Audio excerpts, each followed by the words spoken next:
Introduction: The Children of the Atom. There is a story that begins not with a battle, or a costume, or a code name, but with a quiet and uncomfortable question. What happens to a person who wakes up one morning changed, in a way they never asked for and cannot undo? Long before there were teams, or missions, or wars fought in bright uniforms, there were simply people. Teenagers who noticed their skin had changed color overnight. Children who realized they could hear thoughts that were not their own. Grown men and women who discovered, usually in a moment of fear or danger, that their bodies no longer obeyed the rules everyone else lived by. They did not choose this. It arrived the way a fever arrives, or a birthmark, or a name given by someone else before they were old enough to have any say in it. And because it arrived without warning, it also arrived without instructions. There was no one to explain what was happening, no manual to read, no community waiting to welcome them. There was only the discovery itself, and the long, uncertain silence that followed it. This is the story of what came next. It is the story of a species living quietly alongside humanity, only to discover, generation by generation, that they were something more, or something else, or simply something different. Some of them would come to call themselves mutants. The world would eventually call them many other things, not all of them kind. At the center of this story are two men who saw the same truth and drew two entirely different conclusions from it. One believed that mutants and humans could learn to live together, if given enough time, enough patience, and enough courage. The other believed that this was a fantasy, that history did not reward patience, and that mutants would need to protect themselves, by force if necessary, because no one else ever would. Between those two visions, an entire world would rise. Schools would be built and burned. Governments would draft legislation aimed at an entire class of citizens simply for existing. Friendships would form across impossible circumstances, and some of them would fracture beyond repair. There would be love and grief and betrayal and reunions that felt like miracles. There would be extinction, more than once, and there would be rebirth, more than once as well. This is not simply a story about superheroes. It is a story about identity, about what a family can mean when the world outside refuses to accept you, about the particular loneliness of being told from childhood that there is something wrong with you, and the particular relief of finally meeting someone else who understands, without needing an explanation, exactly what that feels like. So settle in. This will be a long night and a long history stretching across decades of change, conflict, hope, and heartbreak. You do not need to remember every detail. You do not need to stay awake for all of it. The story will still be here, waiting, whenever you drift back into it. Let's begin at the beginning. Long before Charles Xavier had a name for what he was building, and long before Eric Lehnsherr had decided what he believed the world truly owed people like him, there were simply the first ones. The ones who came before any of it had a name at all. Chapter 1: Before the X-Men, the first mutants. For as long as there have been mutants in this world, there have been mutants who did not know what they were. Long before the phrase mutant carried any particular weight, there were scattered individuals across history and across the world whose bodies had simply developed differently. Some of them lived quiet, unremarkable lives, their differences small enough to hide or explain away. Others were not so fortunate. Their abilities were visible, undeniable, and impossible to disguise, and so their lives were shaped, often painfully, by how the people around them chose to react. In the mainstream continuity of Marvel Comics, mutant kind is understood to be an evolutionary development within the human species, an unlocking of dormant potential encoded in what the comics eventually described as the X gene.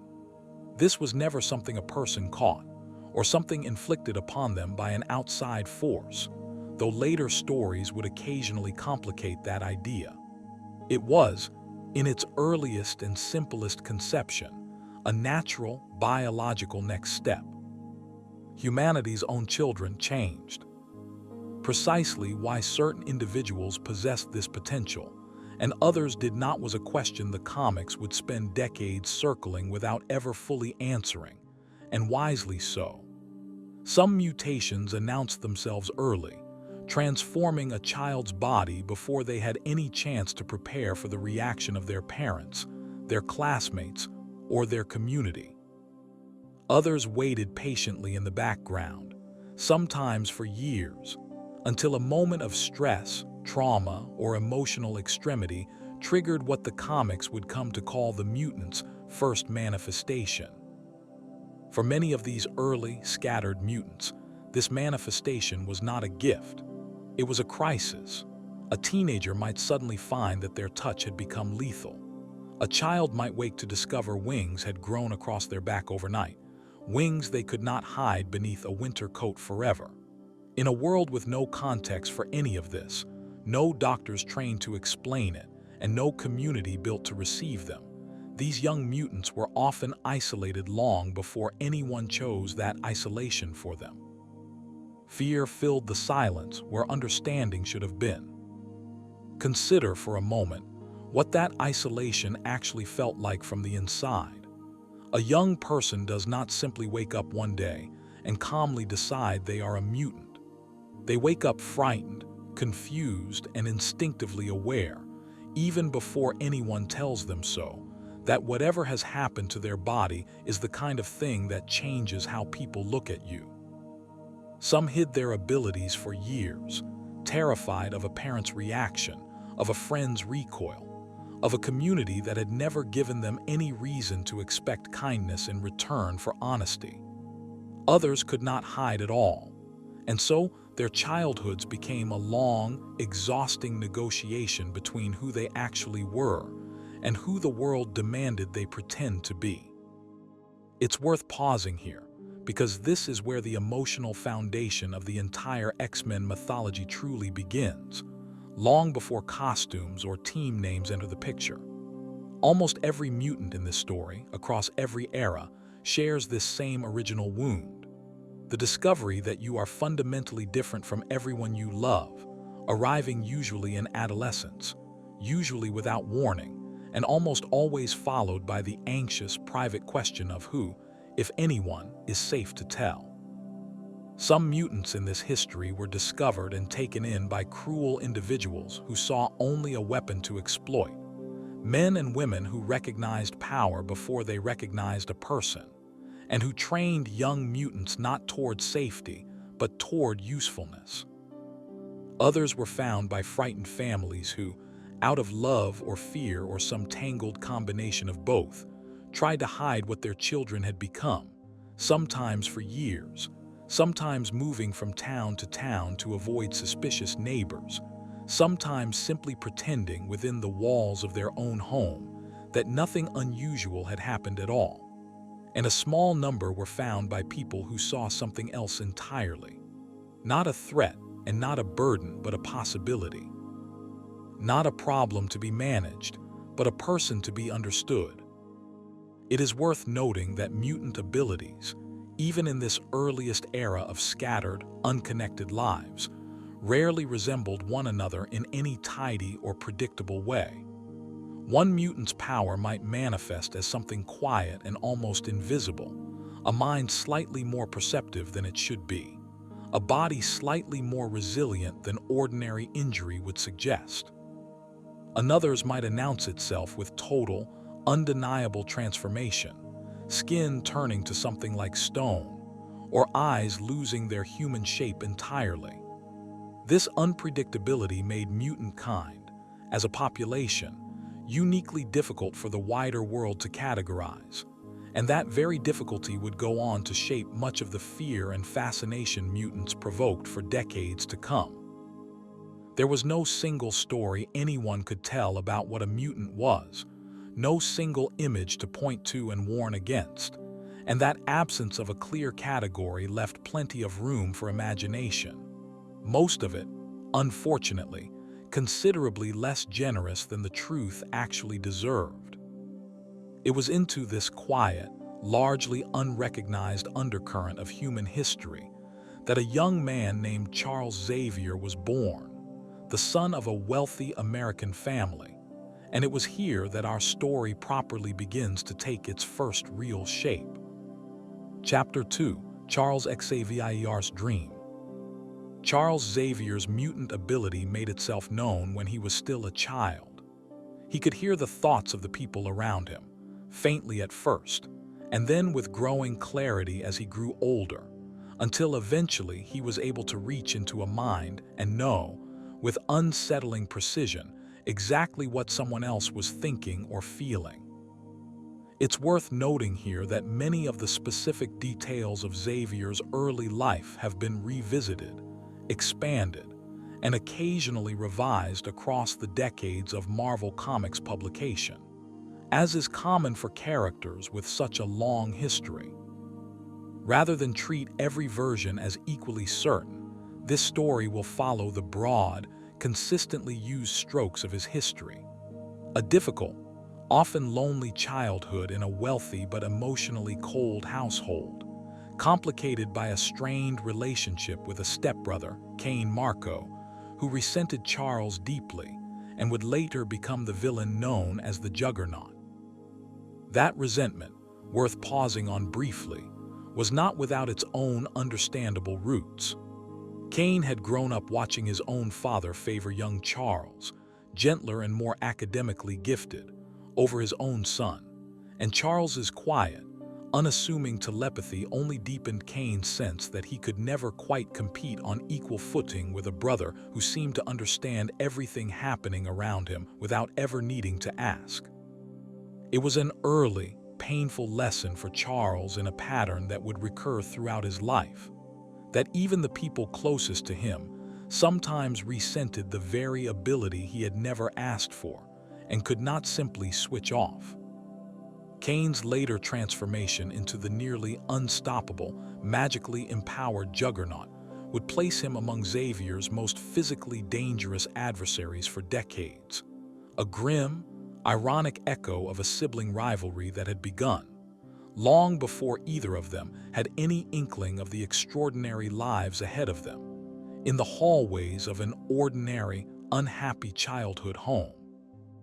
Xavier's telepathy gave him an early, painful education in something most people never have to confront directly: the gap between what people say and what people actually think.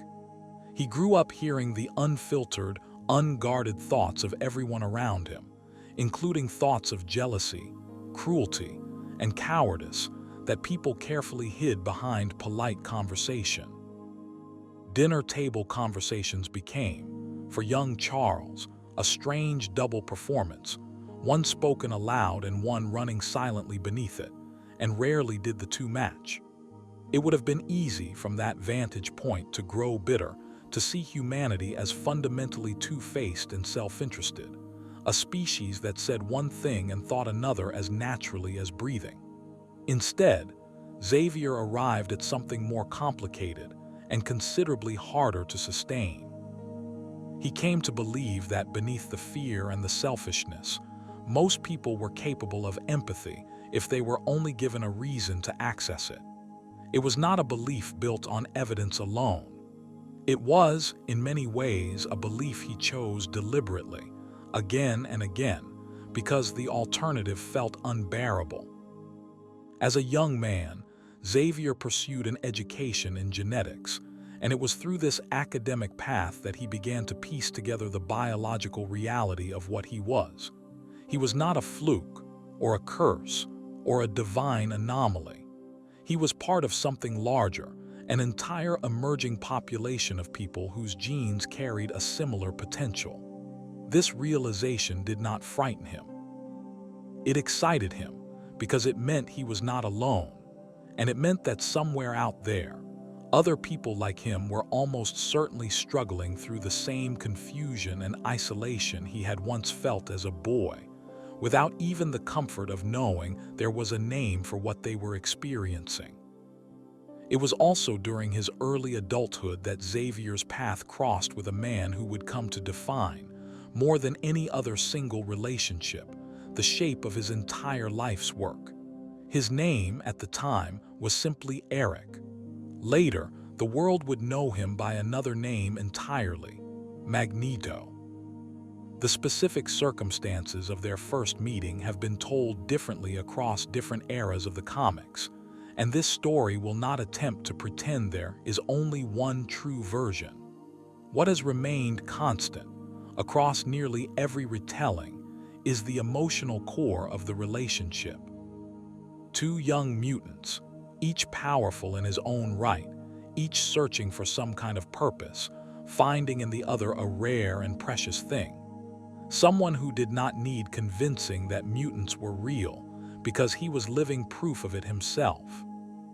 For a time, Xavier and Eric were something close to friends, perhaps even something close to brothers. They debated long into the night about the future of their kind, two young men circling the same question from opposite directions, each certain the other would eventually come around. Xavier argued for patience, coexistence, and the slow, difficult work of building trust between mutants and humanity, a project that might take generations to complete but which he believed, with real conviction, could eventually succeed. Eric argued that trust was a luxury history had never actually extended to persecuted minorities, no matter how patiently they waited for it, and that mutants would need to be strong enough to defend themselves, because no one else ever would. Eric's conviction was not born from nothing. His personal history, most notably his survival of the horrors of the Holocaust as a child, had taught him, in the most brutal way imaginable, exactly what humanity was capable of when it decided a group of people did not deserve to exist. He had watched, as a boy, ordinary people participate in extraordinary cruelty, not because they were monsters, but because a society had given them permission to see an entire population as less than human. For Eric, mutants were not a hypothetical future minority who might someday face persecution. They were, in his eyes, already living inside the earliest, quietest stages of exactly the kind of story he had survived once, and had no intention of surviving again as a bystander. Xavier's optimism was not naive either. It was a deliberate, chosen stance, built in direct opposition to what his telepathy had shown him about humanity's fear and selfishness. He had seen the worst in people's unguarded minds, and he had decided, consciously, to believe in something better anyway, not because the evidence demanded it, but because he judged the alternative, a life built entirely around expecting betrayal, too costly to accept. Eventually, their friendship reached a breaking point neither of them could fully repair. The disagreement was not simply theoretical. It concerned real, immediate questions about what mutants should do, right now, in the face of a world that did not yet understand them. Xavier wanted to build something patient and slow. Eric wanted to build something that could not be ignored or destroyed. Neither man was entirely wrong, and that, more than any single betrayal, is what made their eventual rivalry so difficult to resolve, and so painful for each of them to accept in the other. Xavier returned to the United States with a plan already forming in his mind. If mutants were going to emerge into a frightened world, he reasoned, they needed guidance before they needed a costume.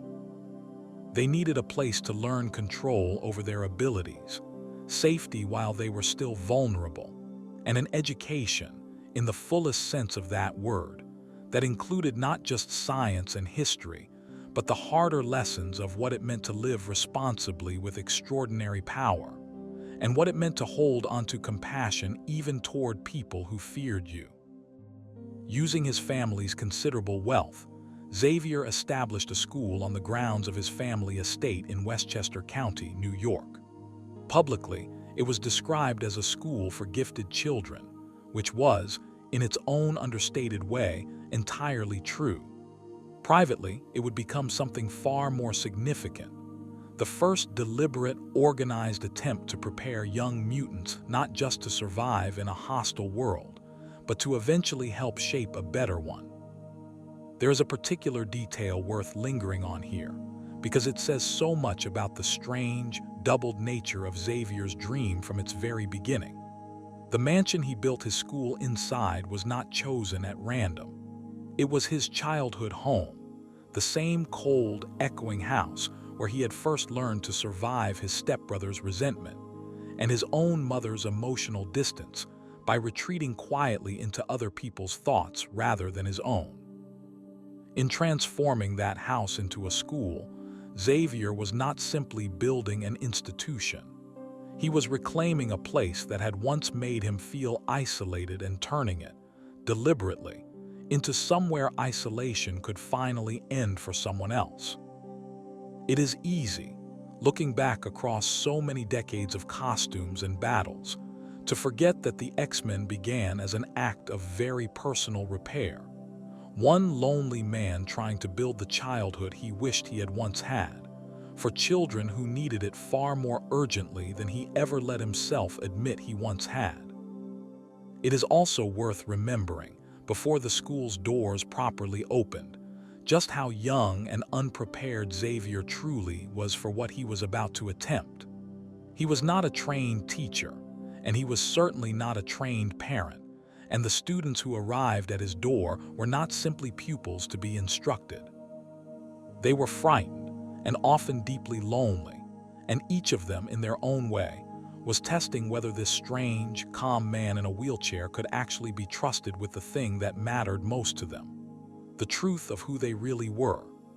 Xavier would spend the rest of his life discovering just how much responsibility that trust demanded of him, and how easy it would be, even with the best of intentions, to occasionally fail the very children he had built an entire mansion to protect. It was here, within the walls of that mansion, that Charles Xavier would begin assembling the first team that history would come to know as the X-Men. Chapter 3: The Original X-Men. The first students Xavier gathered were, each in their own way, already carrying the particular loneliness that came with being young and visibly, undeniably different. Scott Summers arrived already burdened by tragedy.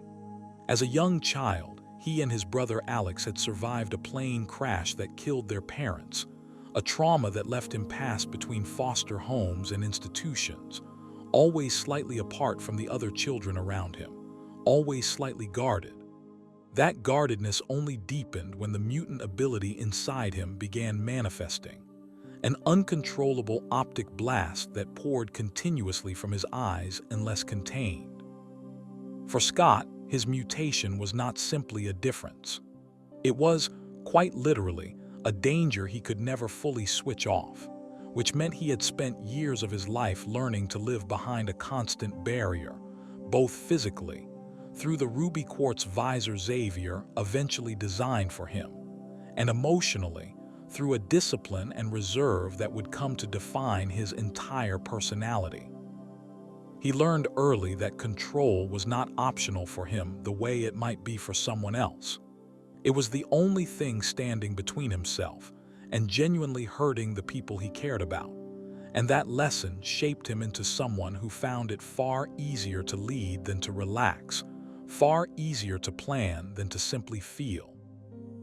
Xavier would come to see enormous leadership potential in Scott, who would take the code name Cyclops, and over time, Scott would become the figure most consistently trusted to lead the team when Xavier himself could not, even as that same responsibility often left him isolated from the very people he was protecting. Jean Grey came to the school as a teenager already shaken by an experience most people are never forced to confront so young.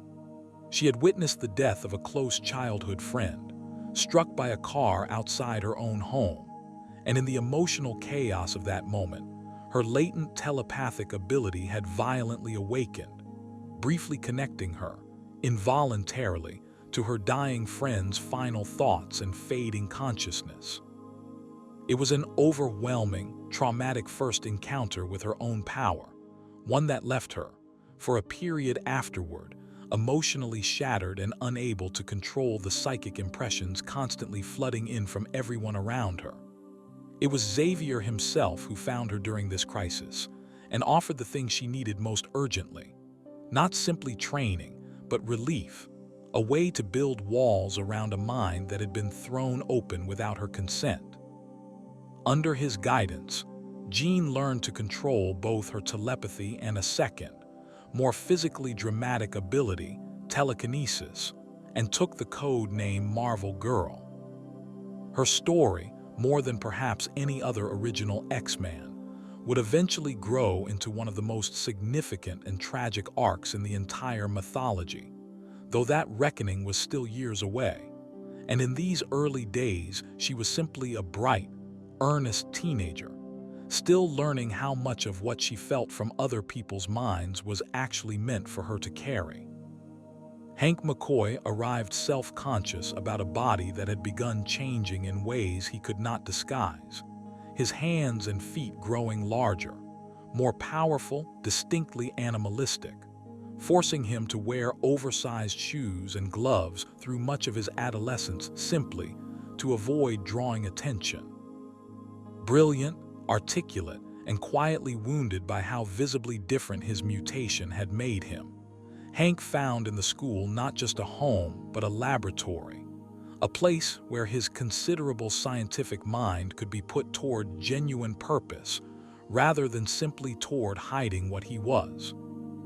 He took the code name Beast, a name that carried, even then, a certain uncomfortable irony for a young man who considered himself, first and foremost, a scientist, and who would spend much of his life torn between his own intellect and a body that the world persisted in reading as monstrous. Bobby Drake was younger than the others, and in many ways, the lightest emotional presence among them, using humor as a shield the way teenagers often do when they are more frightened than they let on.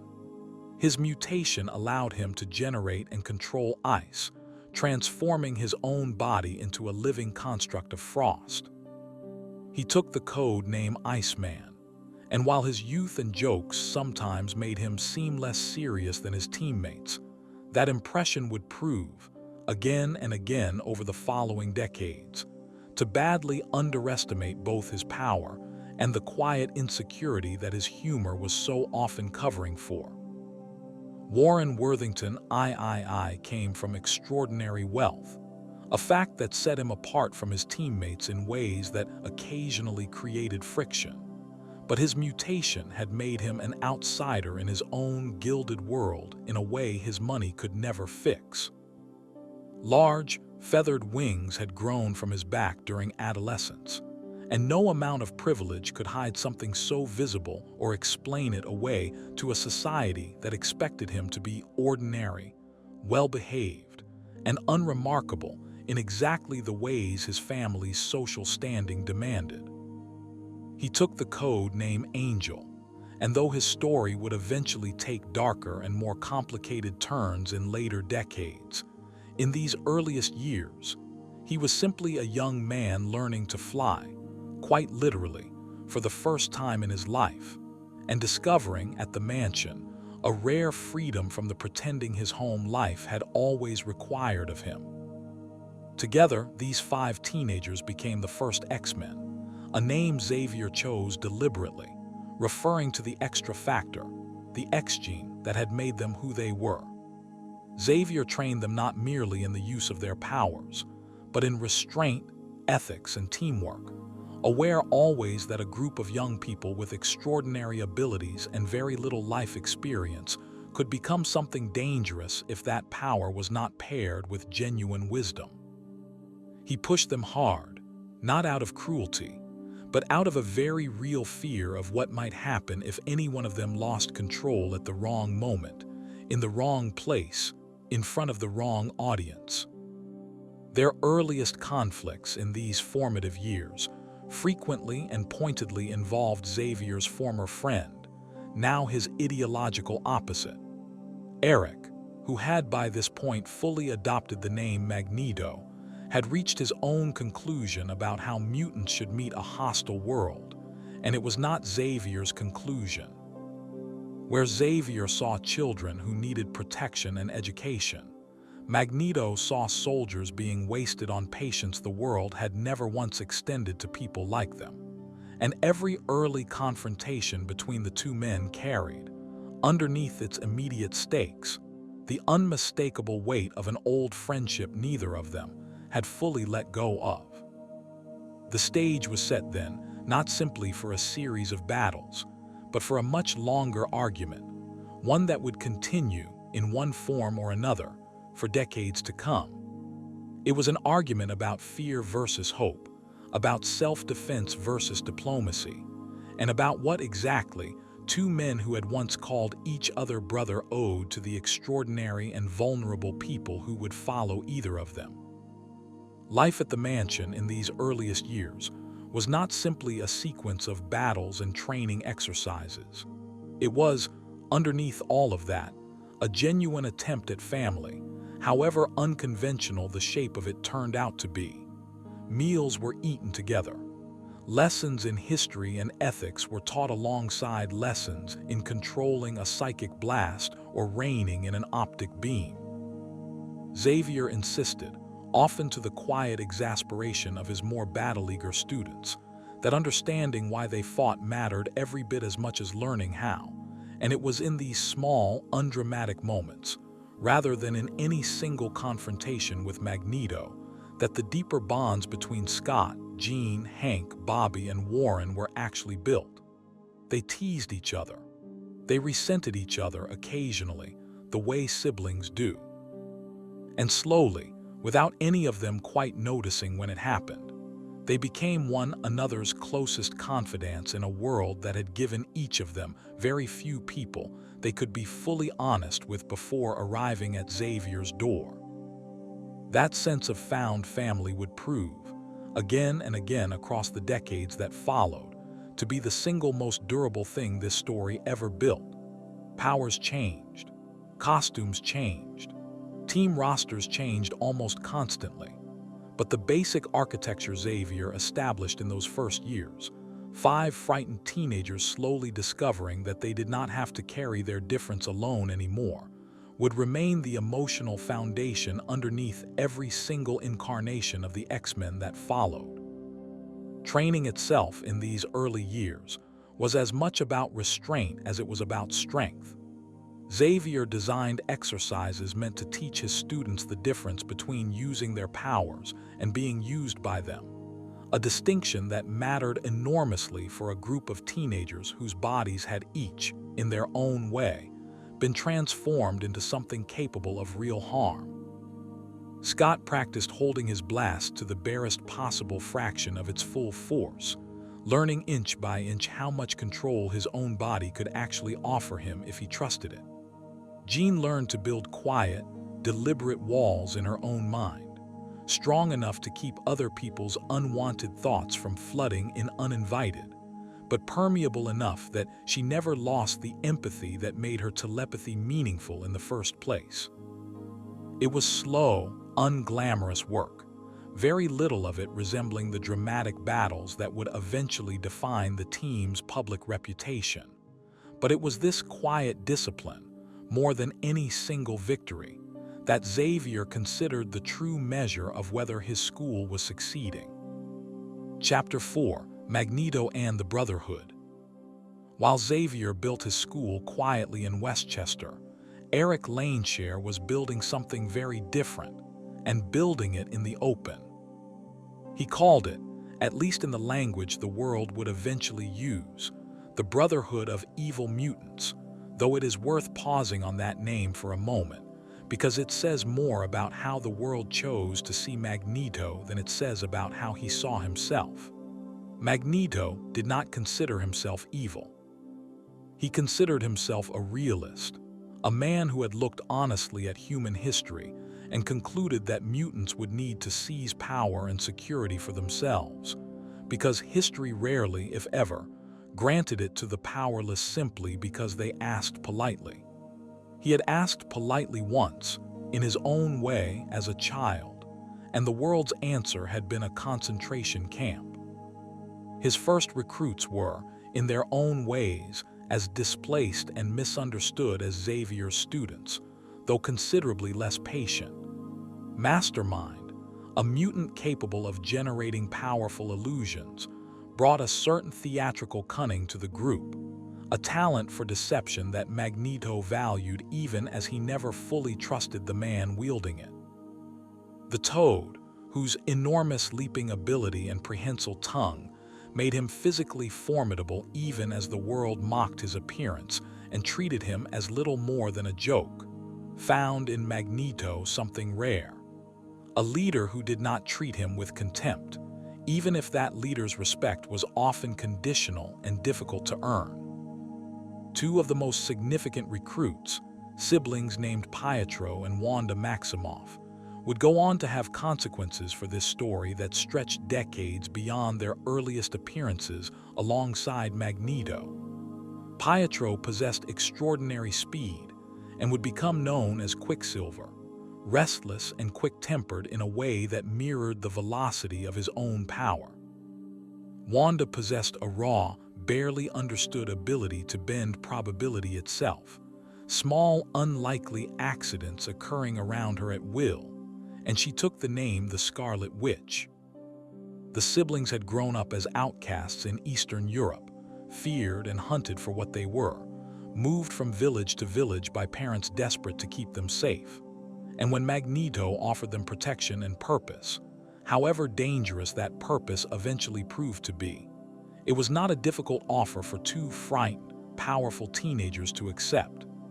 He was, for a time, the first adult who had ever made them feel less like a danger to be managed and more like family worth defending. Magneto's earliest confrontations with the original X-Men were rarely simple villain-of-the-week affairs, even in these first stories. They were arguments given form, each side testing not just the other's strength but the other's philosophy. Magneto wanted mutants to rule, or at minimum to be feared enough that they would never again need to fear humanity first. Xavier wanted mutants to coexist, to prove, patiently and repeatedly, that difference did not have to mean danger.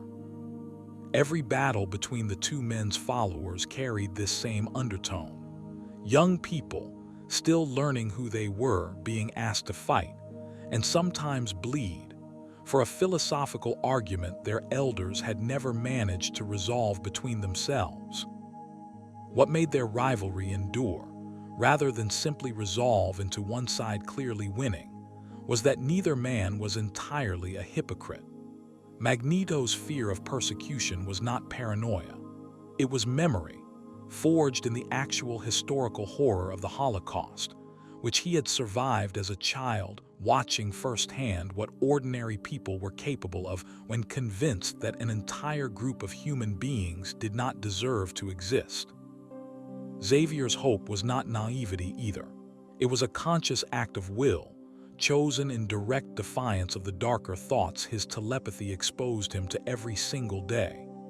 Both men, in their own way, were trying to prevent the same tragedy from happening to mutants. They had simply arrived at opposite conclusions about how, and each one privately suspected, in his quieter moments, that the other might eventually be proven right.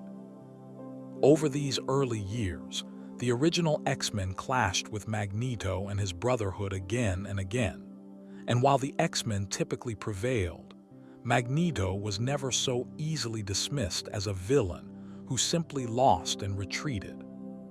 He returned, refined his methods, occasionally reconsidered his tactics without ever abandoning his underlying conviction, and gradually became something the X-Men mythology would keep circling back to for the rest of its history. Not simply an enemy to be defeated, but a mirror, reflecting what Xavier's dream might become if it curdled into fear rather than hope, and what Magneto's own fear might have softened into, had history ever given him a reason to lower his guard. For Wanda and Pietro, growing up under Magneto's leadership carried its own particular complications. He was, in many ways, a devoted and protective father figure, but his devotion was always inseparable from his cause, and both siblings would spend much of their early adult lives quietly wondering how much of Magneto's affection for them was genuine, and how much was simply an extension of his belief that mutants needed to protect their own. That uncertainty would eventually drive both of them away from their father's crusade entirely, toward lives, and eventually toward teams, built on very different foundations than the one he had raised them inside. Chapter 5: The Sentinels.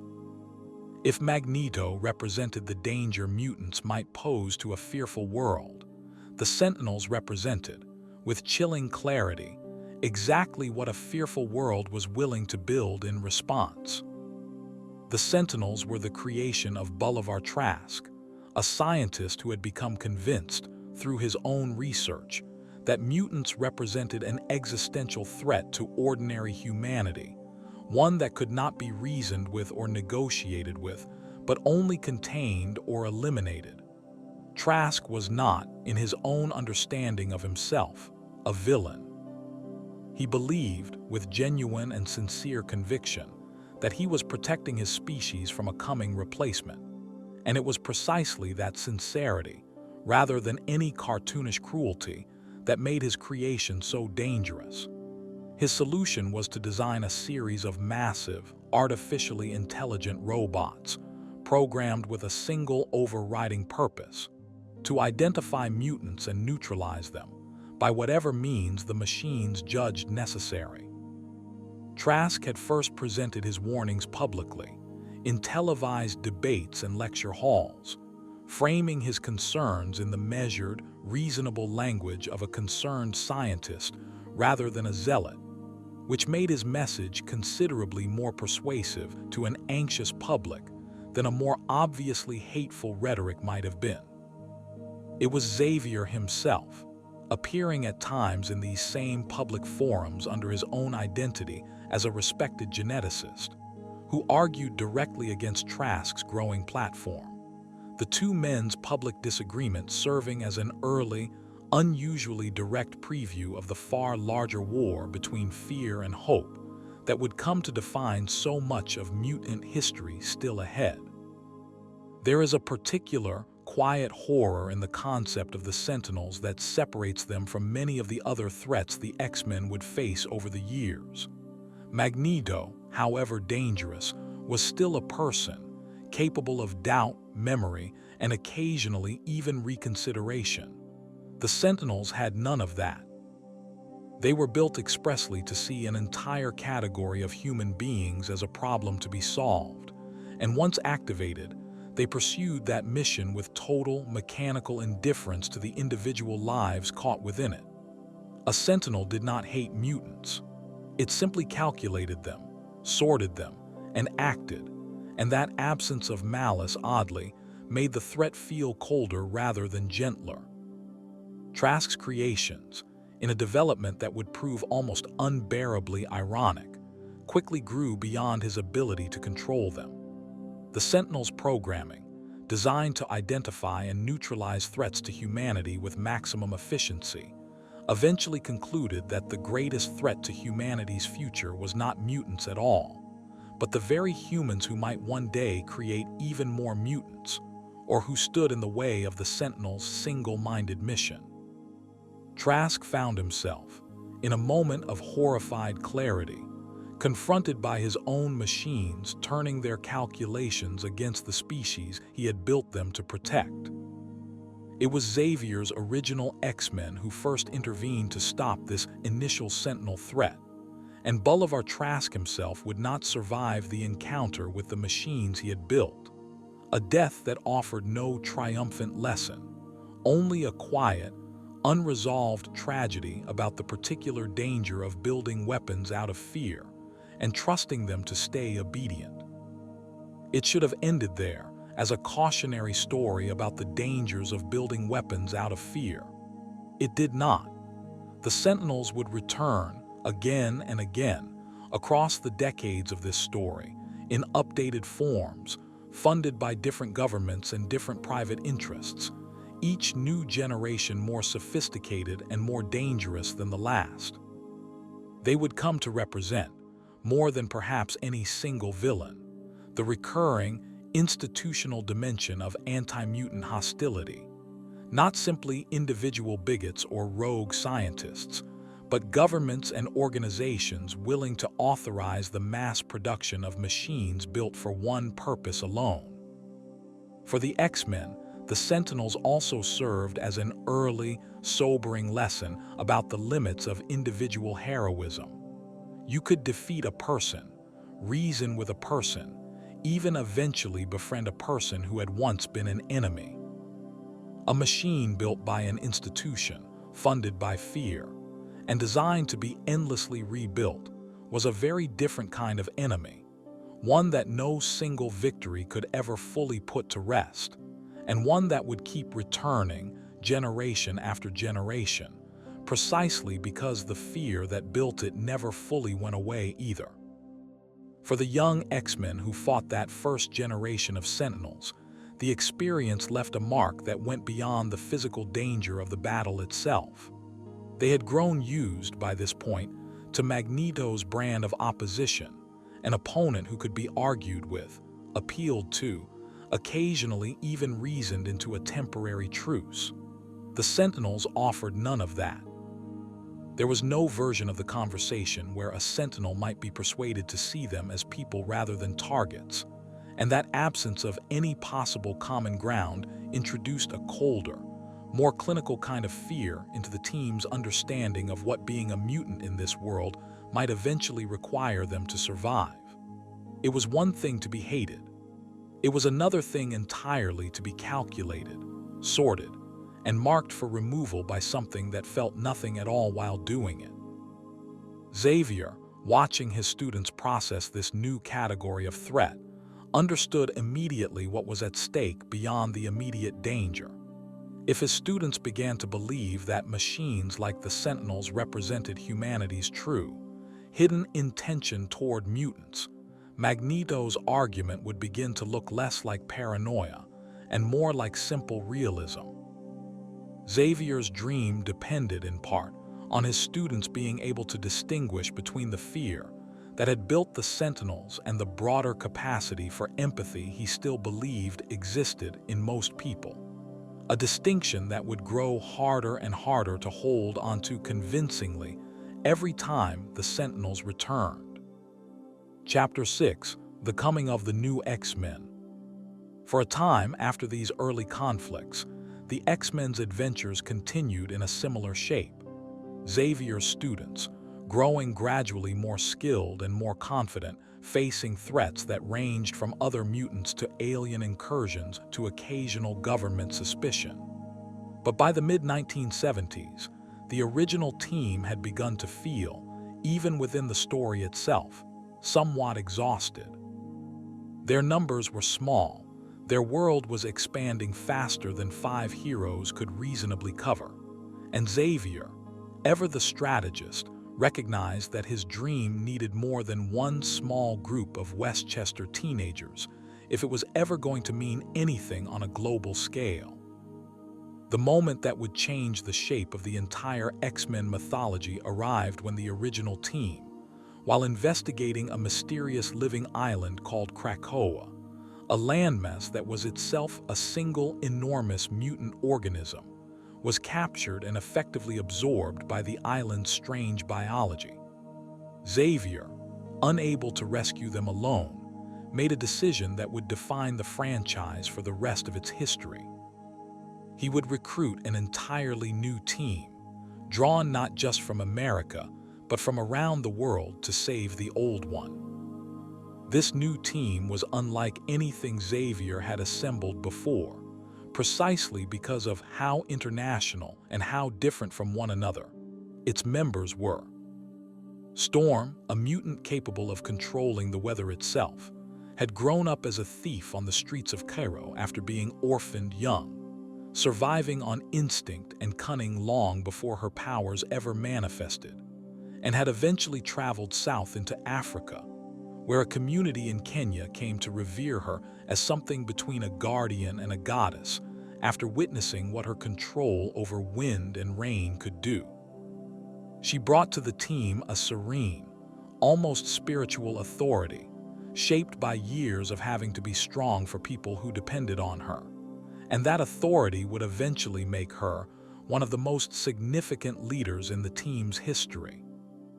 Wolverine, a gruff, secretive Canadian operative with retractable claws and a healing factor that made him remarkably difficult to kill, arrived less as an idealist and more as a weapon Xavier hoped to eventually turn toward something better.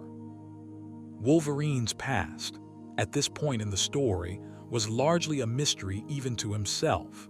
Fragments of memory involving covert operations and violence he could not always place in proper order, and that unresolved history would haunt him, quietly, for decades to come, long after he had become one of the X-Men's most trusted members.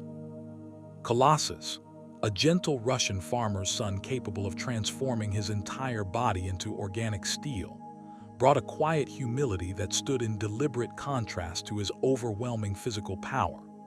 Pyotr Rasputin had grown up working the land alongside his family, and his transformation, when it came, felt to him less like a gift than an enormous, faintly embarrassing responsibility, one he never stopped trying to live up to with the same quiet decency his upbringing had taught him. Nightcrawler, a German mutant with a demonic-looking appearance, blue skin, and a devilish tail who could teleport short distances, met the fear his appearance inspired in others with humor, faith, and an almost stubborn warmth. Kurt Wagner had been abandoned as an infant and raised by a woman who performed with a traveling circus, and it was there, among performers who were themselves often treated as outsiders, that he first learned that difference did not have to be hidden to be loved, a lesson he carried with him long after leaving the circus behind.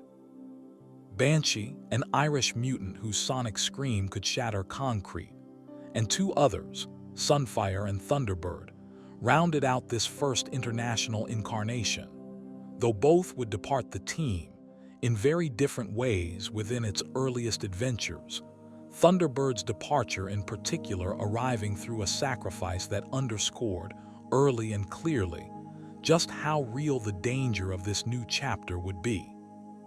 Together, this new team succeeded where Xavier alone could not, freeing the original X-Men from Krakoa's grip.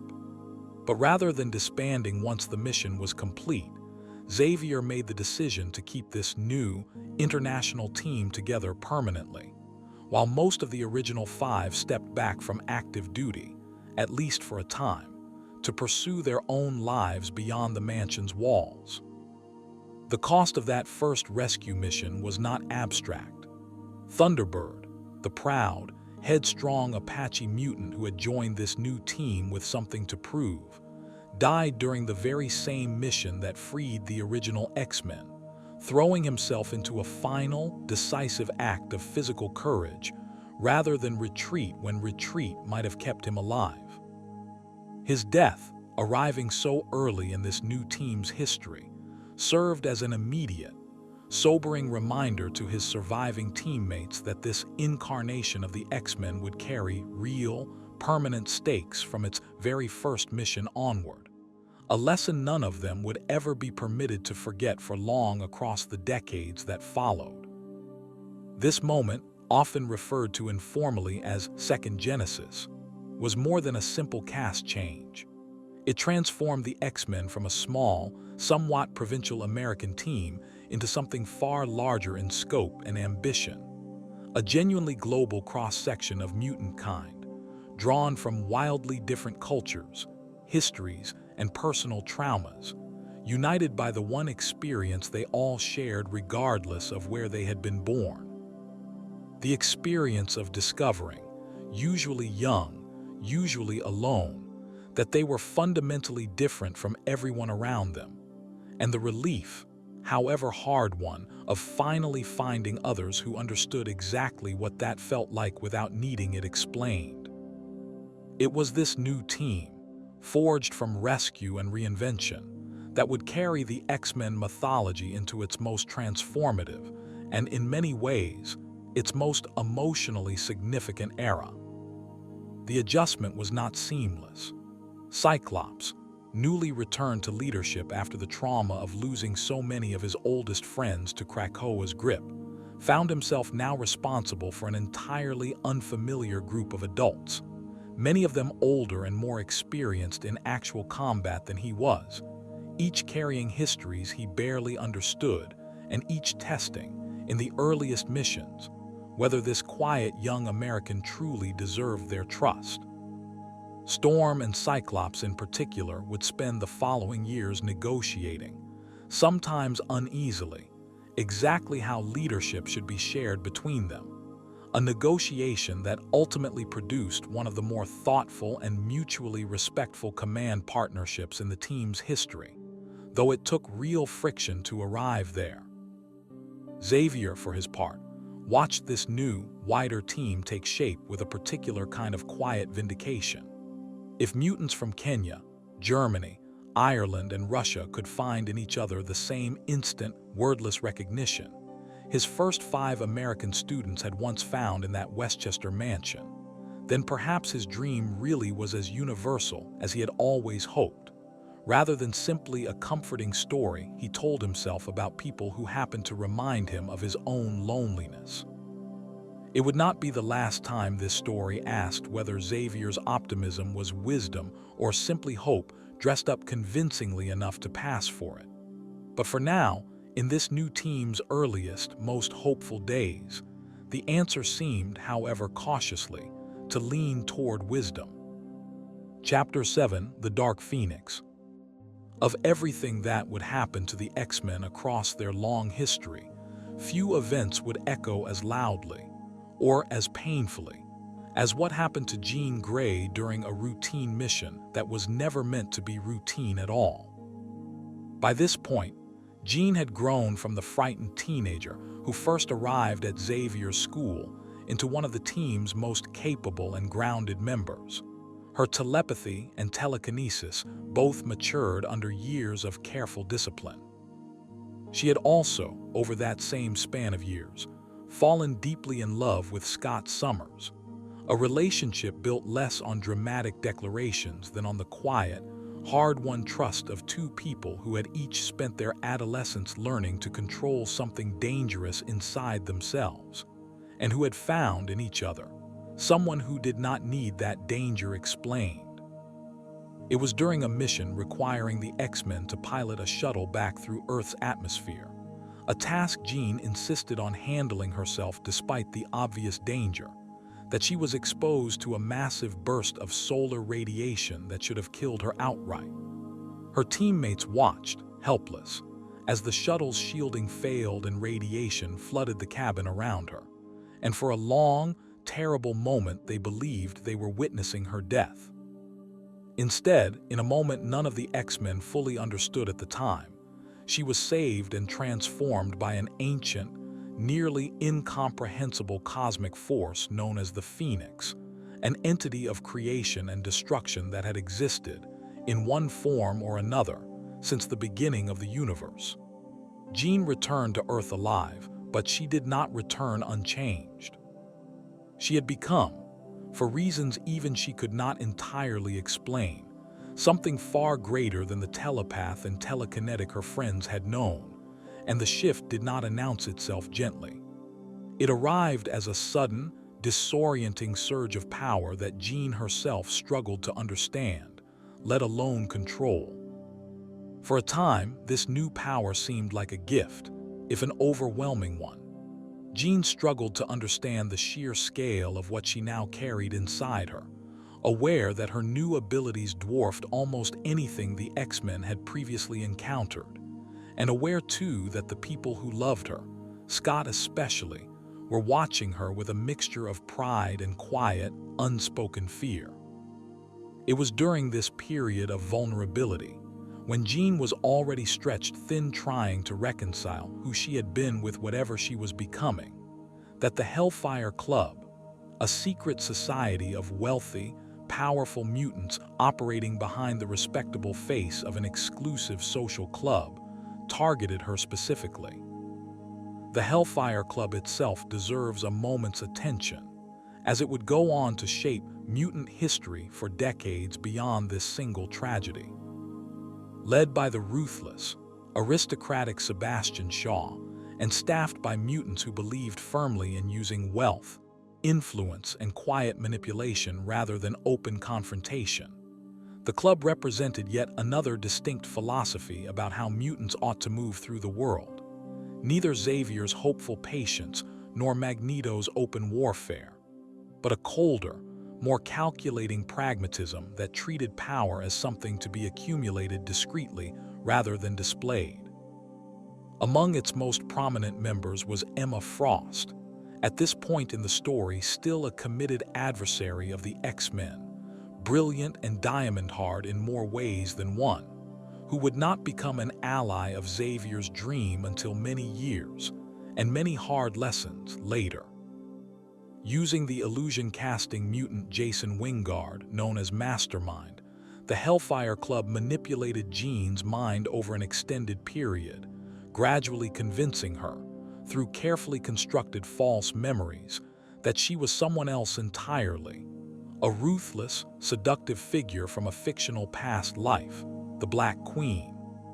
This was not a single dramatic act of mind control. It was slow and patient, a campaign of small, cumulative deceptions, each one designed to make Jean doubt her own memory, her own sense of self, until the line between her real identity and Wingard's invented one had blurred past any point she could recognize on her own. This psychological assault did not simply corrupt Jean. It cracked open a door that should have remained closed, allowing the Phoenix Force within her to slip loose from whatever careful balance had existed before. What emerged was no longer Jean Grey exercising cosmic power. It was the Phoenix itself, wearing Jean's face, operating with next to none of the restraint or conscience that had once contained it. In a moment of almost unthinkable destruction, the being now calling itself Dark Phoenix traveled into deep space, and in a fit of consuming, uncontrollable hunger, devoured the energy of an entire star, extinguishing it and with it, an entire inhabited world orbiting that star, the D'Bari, along with billions of lives. It remains one of the most staggering acts of destruction in the entire history of the X-Men, made almost unbearably more painful by the fact that it had been committed, however unwillingly, by someone the X-Men loved, someone who had spent years of her life learning careful control precisely so that nothing like this could ever happen. The X-Men who managed to reach Jean and momentarily separate her from the Phoenix's full influence, discovered a young woman utterly devastated by what she had done, horrified beyond words at the scale of the tragedy her borrowed power had caused. She wept, they would later recall, not with the theatrical grief of someone performing remorse, but with the quiet, bottomless horror of someone who understood, with total clarity, exactly what she had cost the universe and exactly how little any apology could ever repair it. But the crisis was not over. The Shi'ar Empire, the interstellar civilization whose worlds had suffered directly from Dark Phoenix's rampage, demanded that Jean be tried and executed for what the Phoenix had done in her name, viewing her, not unreasonably from their perspective, as an active and unrepeatable threat to the galaxy. Cyclops and the X-Men fought fiercely to save her, first through direct confrontation, and then, when that failed, through a formal trial by combat granted by the Shi'ar to determine her fate. But it was Jean herself, in the story's most devastating and enduring moment, who made the final decision. Facing the terrible possibility that the Phoenix might once again overwhelm her control and cause destruction on an even greater scale, Jean chose to take her own life on the surface of the moon, rather than risk becoming, once again, a weapon capable of extinguishing entire worlds. It was not despair that drove the decision, her teammates would later insist, but something closer to the same discipline that had defined her entire life. A refusal to let something she could not fully control ever again act through her body against her will. It was a staggering, genuinely tragic ending for one of the team's founding members, and it left Cyclops, who loved her, and the rest of the X-Men to carry forward without her, changed by grief in ways that would echo through the team's culture for years to come. Scott in particular withdrew from the team for a long stretch afterward, unable to reconcile the woman he had built a life around with the version of events that now filled every official record of what had happened above the moon. And it would be years before he found his way back to leading the X-Men with anything like his old steadiness. The Dark Phoenix saga endures, even decades later, as one of the defining stories of the entire X-Men mythology, not simply because of its scale, but because of what it asked its characters and its readers to sit with afterward. The unbearable weight of loving someone who had, however unwillingly, caused harm too enormous to undo, and the particular grief of watching someone you love make a final, irreversible choice out of love for the people that same power might otherwise destroy. For the X-Men who survived her, the loss reshaped nearly every relationship on the team in some quiet way. Storm found herself, without ever quite volunteering for the role, becoming the team's emotional center in Jean's absence, the person others turned to when grief became too heavy to carry alone. Wolverine, who had cared for Jean in his own guarded, rarely spoken way, retreated further into the gruffness that had always been his most reliable shield, unwilling to let anyone see how deeply her death had actually affected him. And Professor Xavier, who had spent years teaching his students that control and discipline could keep even the most dangerous power safe, was left quietly confronting the limits of that lesson. Jean had been, by any reasonable measure, one of the most disciplined and well-trained people he had ever taught, and it had not been enough. That realization would linger with him, unspoken for a long time afterward, a small crack in the certainty that had always underpinned his teaching. The wider Shi'ar Empire, for its part, did not simply move on from the devastation the Phoenix had caused. The destruction of the D'Bari system remained, for years afterward in this history, a source of interstellar tension and distrust toward Earth's mutants generally, a reminder that the consequences of what happened to Jean Grey had never been contained neatly to the people who loved her. It was one of the clearest early illustrations of a pattern that would recur throughout this entire story, that the X-Men's private grief and the wider universe's political consequences were very rarely separable from one another. Chapter 8: Days of Future Past. In the aftermath of Jean's death, the X-Men continued forward, wounded but intact, and it was during this period that a new member joined their ranks, a young girl named Kitty Pryde, whose mutant ability allowed her to phase her body through solid matter. Kitty was younger than the rest of the team, still a young teenager, and her recruitment troubled some of her new teammates, Wolverine and Storm among them, who worried openly about placing someone so young into a life defined by violence and danger, a worry Xavier shared but ultimately set aside, believing that Kitty's safety depended less on staying away from the X-Men entirely, and more on learning to control her ability among people who genuinely understood what she was going through. And yet it would be Kitty, more than almost anyone else on the team, who would soon become central to one of the most quietly terrifying stories the X-Men had yet told.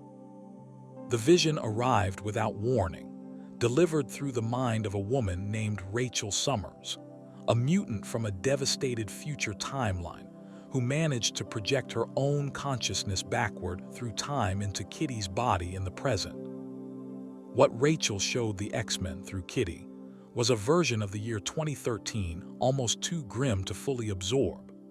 A United States transformed into a militarized, sentinel-controlled nightmare, mutants rounded up into internment camps or hunted down outright. Most of the X-Men Kitty knew already dead, their deaths recounted in the future's own grim, matter-of-fact history, as though the horror of it had long since become simply the way things were. This dark future, the X-Men learned, had not always been inevitable.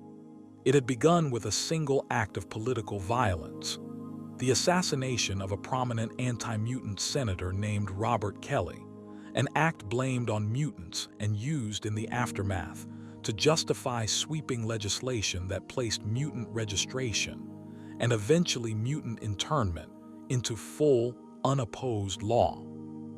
Once that door opened, the Sentinel program that followed grew unchecked, until the machines built to police one class of citizen decided, with familiar and chilling logic, that policing was no longer sufficient, and the internment camps that followed swallowed not just mutants, but, eventually, anyone the Sentinels judged to be a threat to their own continued authority.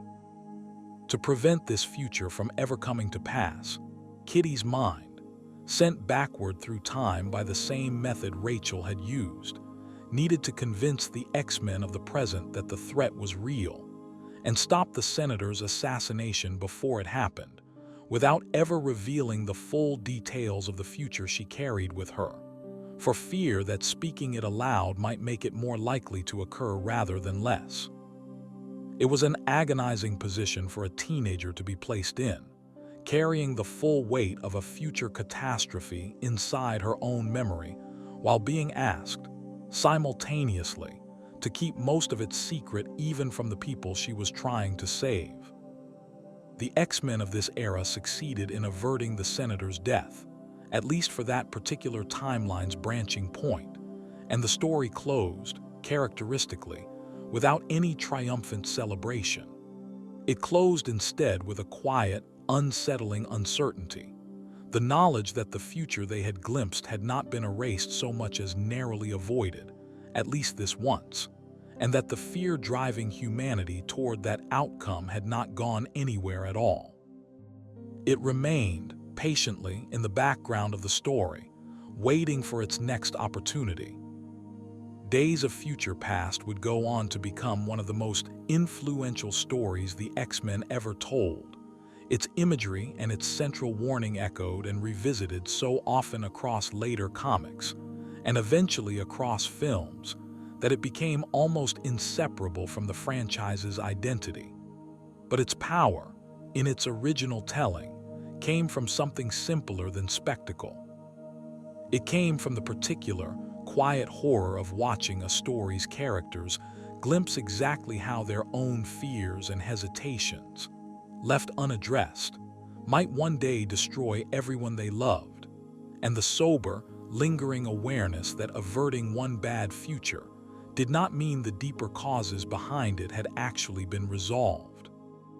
For Kitty herself, the experience left a mark that none of her teammates could fully appreciate, having not lived through it themselves. She alone carried the full, unspoken memory of watching friends she loved die in a future that, for her, had felt every bit as real and immediate as the present she had returned to. It aged her in certain quiet ways, faster than her actual years, and it gave her, for the rest of her long tenure with the X-Men, a particular vigilance about small warning signs of prejudice and political drift that her older teammates sometimes dismissed as overreaction, not understanding that she had already watched, once, exactly where that drift eventually led. Chapter 9, The MORLOCKS. Not every mutant who discovered their difference found their way, as the X-Men had, to a mansion in Westchester with a wealthy benefactor and a well-funded education.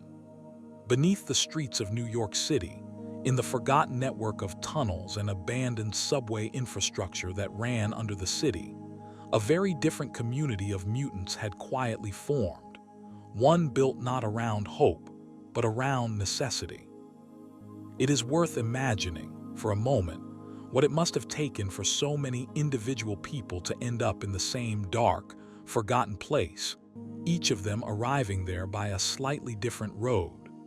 Some had been driven from their homes outright, families unable to bear the sight of what their children had become. Others had simply grown tired of the daily calculation involved in existing above ground, tired of adjusting scarves and coats and hoods to hide features no amount of careful dressing could ever fully conceal, tired of the particular exhaustion that comes from being stared at everywhere you go. The tunnels offered something the surface world never had: the simple relief of not being looked at as though you were something to be afraid of. They called themselves the Morlocks, a name borrowed, with a certain grim self-awareness, from an old work of fiction about an underground race exiled from the surface world. Unlike many of the X-Men whose mutations, while distinctive, rarely prevented them from moving through ordinary human society when necessary, the Morlocks were, almost without exception, mutants whose physical appearances made passing as human simply impossible. Some were covered in scales or fur. Some had faces or limbs so altered that even sympathetic strangers recoiled instinctively at the sight of them. Society had made its judgment about people who looked the way they did long before the Morlocks ever had the chance to prove otherwise. And so, rather than continue fighting for acceptance in a world that had already decided against them, they withdrew, choosing the tunnels beneath the city over the streets above it, building, in the dark, a fragile kind of home that at least did not require them to be stared at every time they stepped outside.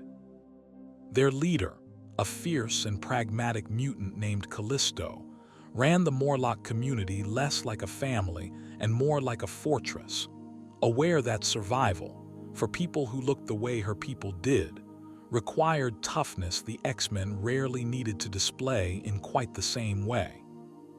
Callisto had not chosen cruelty out of any love for it. She had simply concluded, through hard experience, that softness was a luxury the tunnels could not afford, and that a leader who could not enforce order would eventually get her people killed. The Morlocks were not, by nature, villains, though their methods, particularly Callisto's willingness to challenge outsiders to combat as a means of settling disputes, occasionally brought them into direct conflict with the X-Men, most notably during a period when she claimed Angel as her own consort after defeating him. An episode that, uncomfortable as it was, revealed just how differently the Morlocks had been forced to think about power, ownership, and survival compared to the X-Men above ground. What makes the Morlocks such a significant part of this larger history is not any single storyline involving them directly, but what their very existence revealed about the world the X-Men were fighting to change. Xavier's dream had always rested on the hope that mutants and humans might learn to coexist, but that hope assumed, at least implicitly, that mutants would eventually be allowed the chance to be seen and judged fairly, that a mutant who looked and acted ordinary enough might, over time, earn a measure of acceptance. The Morlocks were living proof of what happened when that chance never arrived at all. An entire community that had concluded, understandably, that hiding underground was safer than hoping for acceptance that never seemed to come, no matter how patiently anyone waited for it. For a time, the Morlocks existed in an uneasy, largely unnoticed equilibrium beneath the city, their presence known to the X-Men but rarely central to the team's larger battles against mutant-hunting robots or ideological rivals like Magneto. Some among the X-Men, Kitty Pryde especially, formed genuine, tender friendships with individual Morlocks, glimpses of the kind of unity Xavier's dream had always imagined, but had rarely seen achieved on this particular scale. That equilibrium, however, would not last, and what happened to shatter it would become one of the most brutal and consequential events in the X-Men's entire history. It is worth noting, too, how the Morlocks complicated any simple reading of Xavier's dream as a story that only needed humanity's cooperation to succeed. Even among mutants, the Morlocks discovered, appearance mattered enormously, and even mutants who had experienced their own share of persecution above ground were not always immune to recoiling at a Morlock's more visibly altered features. Xavier and his students genuinely tried to bridge that gap, visiting the tunnels, treating the Morlocks as equals rather than curiosities. But the underlying divide between mutants who could pass and mutants who could not never fully closed, and it would resurface in different forms again and again throughout the decades of mutant history still to come. Chapter 10: The Brood. While conflicts on Earth continued to escalate, the X-Men were also drawn during this same era into a threat unlike anything they had previously encountered. Not human, not mutant, but alien and disturbingly parasitic in nature. The Brood were an insected extraterrestrial species whose method of reproduction was, even by the standards of a universe filled with strange life, uniquely horrifying. Brood eggs, when implanted into a host body, would gradually transform that host from the inside out, eventually replacing them entirely with a new brood organism that retained fragments of the original host's memories and personality, wrapped inside a monstrous new form utterly loyal to the brood hive. It was, in essence, a species that reproduced by erasing other species one host at a time, leaving behind something that looked, spoke, and remembered enough like the original to be truly disturbing to anyone who had known them. During a mission that took the X-Men into deep space, several members of the team were captured and implanted with these eggs, setting off a desperate race against a transformation none of them could see happening to their own bodies until it was almost too late. The horror of the situation was compounded by its intimacy. Teammates found themselves forced to watch each other for warning signs of a change none of them could detect in themselves, aware that the person beginning to transform beside them might, within days, no longer be who they appeared to be at all. It fell largely to Wolverine, whose extraordinary healing factor gave him an unusual resistance to the Brood's biology, to recognize what was happening and lead the effort to save his teammates before the transformation became irreversible. His resistance was not total, and the process of confirming what was happening to his own body, let alone to the people around him, forced him into an uncomfortably vulnerable position for a man who generally preferred to handle his own fears alone rather than lean on his teammates for support. The rescue itself required the X-Men to enlist help from an unlikely source, a small, alien acolyte race the Brood had also enslaved, creatures who had their own long history of suffering under the Brood's particular brand of biological conquest, and who recognized in the X-Men's plight a version of their own.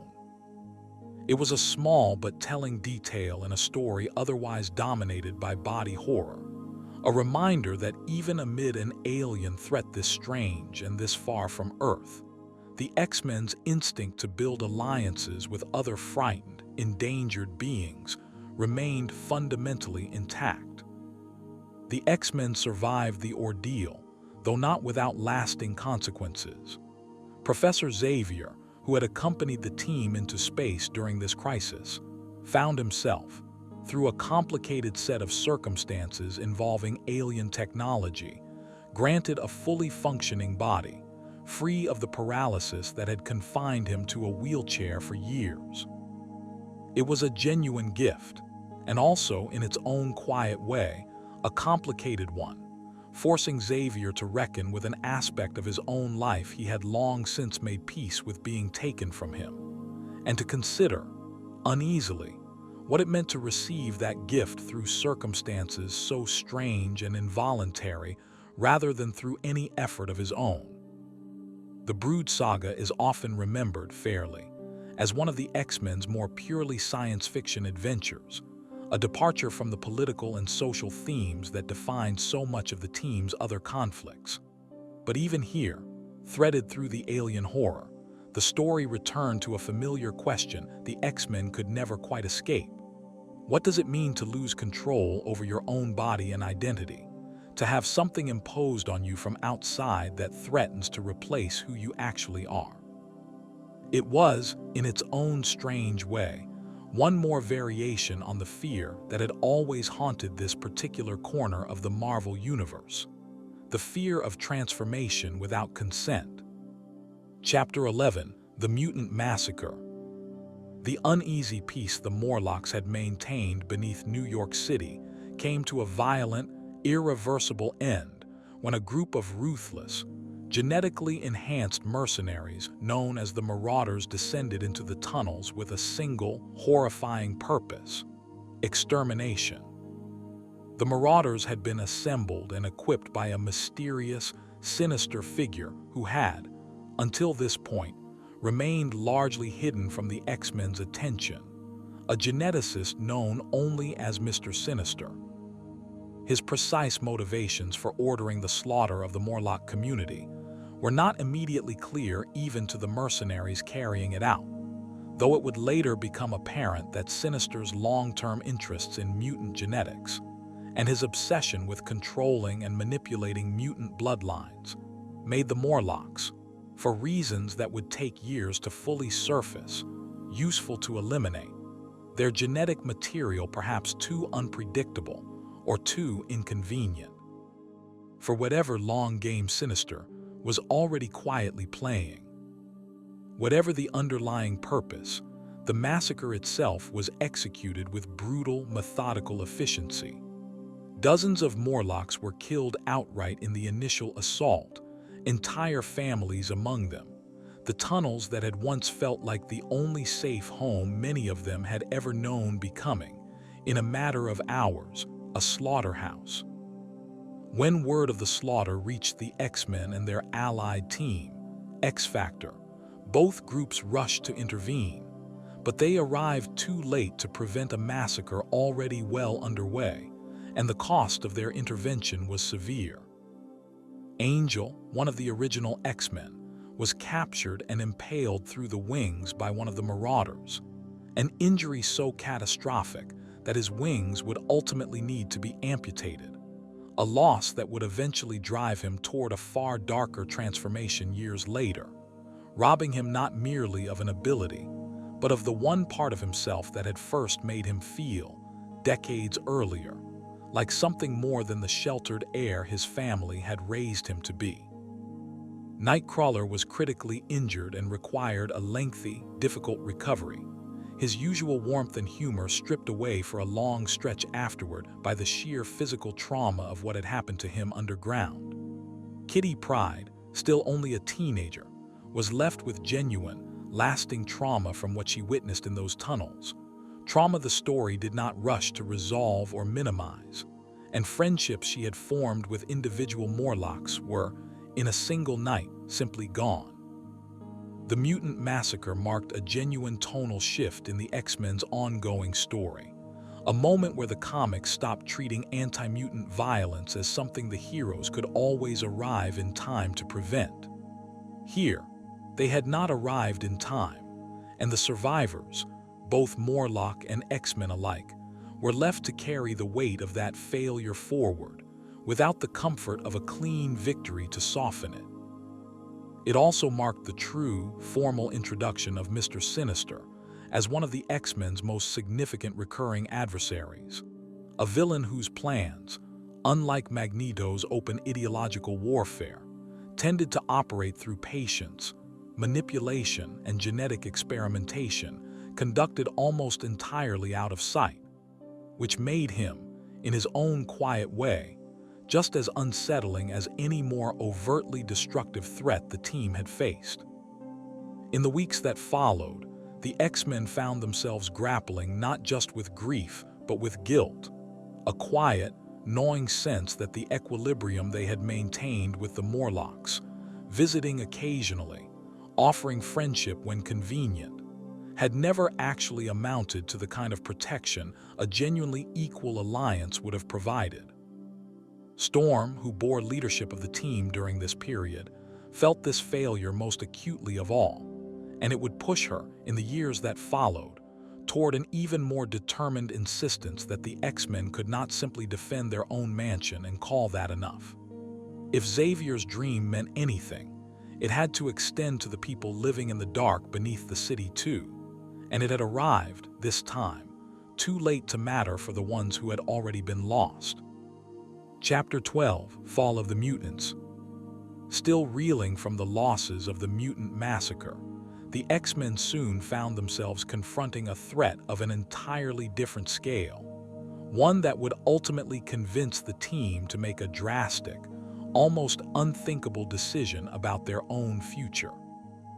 While investigating strange, escalating disturbances in Dallas, Texas, the X-Men encountered a mutant named Forge, and through him, a malevolent, reality-warping being known only as the Adversary, an ancient force of chaos capable of reshaping the world itself around its own destructive impulses.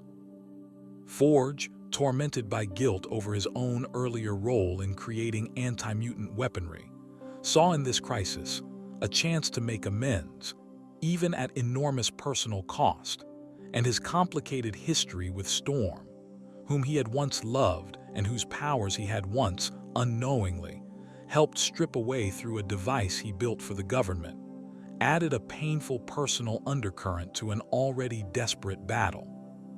Storm's relationship with Forge forced her to confront, more directly than almost anything else in her long history, the particular ache of loving someone whose actions had once harmed her deeply, even without malicious intent behind them. Forge had not known, when he built the device that once stripped her of her weather powers, exactly what its purpose would be used for, and Storm had spent years afterward wrestling with whether that ignorance made his responsibility any lighter. Watching him now, desperate and guilt-ridden, throw himself into stopping the Adversary at enormous personal risk, gave her a complicated, unresolved kind of closure, neither full forgiveness nor lingering resentment, but something more honest and more difficult than either.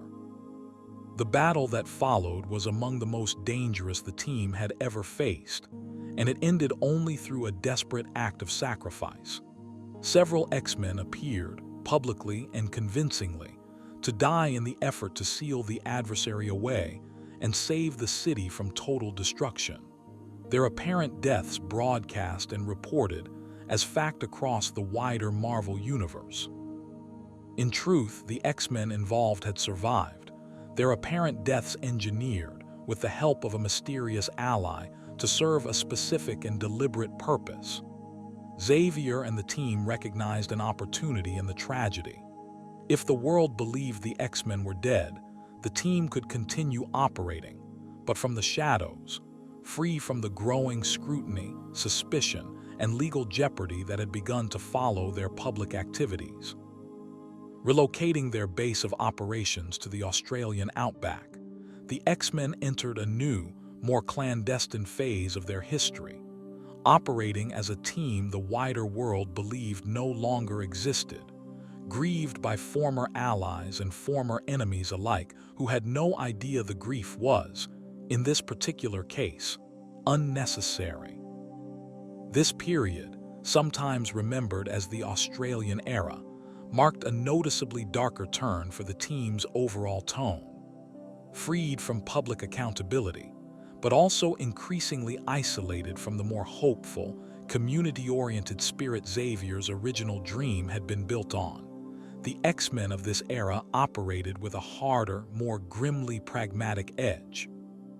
It was a necessary adjustment, in the story's internal logic, to a world that had shown, repeatedly and violently, exactly how little patience it had for mutants operating openly. But it also represented a quiet erosion of the optimism the team had once carried, a sign that even X-Men determined to hold onto Xavier's dream were finding it harder and harder, given everything the world kept doing to them. to hold onto that hope without qualification, and harder still to remember what it had felt like in the school's earliest years, to imagine that patience alone might someday be enough. The pain of this period was compounded by the isolation the ruse required. Loved ones outside the team, friends and family who had no idea the X-Men were still alive, were left to grieve deaths that had never actually occurred, a cruelty the team had chosen deliberately, and one that weighed on several of them more heavily than the physical dangers of their new, clandestine missions. Wolverine in particular struggled with the deception, having spent so much of his own fractured history already estranged from the people who might have cared about him, and finding it almost unbearable to add yet another layer of enforced distance between himself and the few relationships he had managed to build. Chapter 13, Inferno. Even as the X-Men operated from hiding in Australia, unresolved threads from their past continued to surface, none more consequential than the sudden reappearance of a woman most of the team had believed gone for good. Madeline Pryor, the wife Cyclops had married and started a family within the years after Jean Grey's death, and a woman who bore an uncanny, almost impossible resemblance to Jean herself.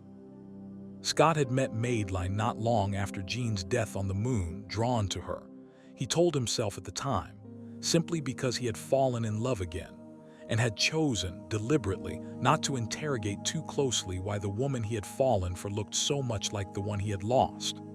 Together they married and had a son, Nathan, and for a while, Scott allowed himself something he had rarely permitted throughout his life, an ordinary domestic happiness, away from the battles and the costumes.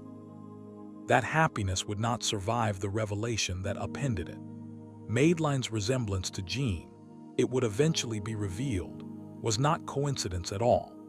She had in fact been a clone of Jean Grey, secretly created by Mr. Sinister as part of his long, patient genetic schemes, and placed into Cyclops' life without either of their knowledge or consent, in order to preserve and study the genetic potential Sinister believed the eventual child of Cyclops and Jean Grey might one day represent. When Cyclops, believing Jean permanently dead, ultimately left Madeline and their infant son to rejoin the X-Men after learning Jean had in fact survived her apparent death years earlier through a separate, complicated set of circumstances involving a protective cocoon that had preserved her at the bottom of the ocean, Madeline was left abandoned, grieving, and increasingly consumed by a rage and despair that made her uniquely vulnerable to the demonic forces, then gathering their strength beneath New York City.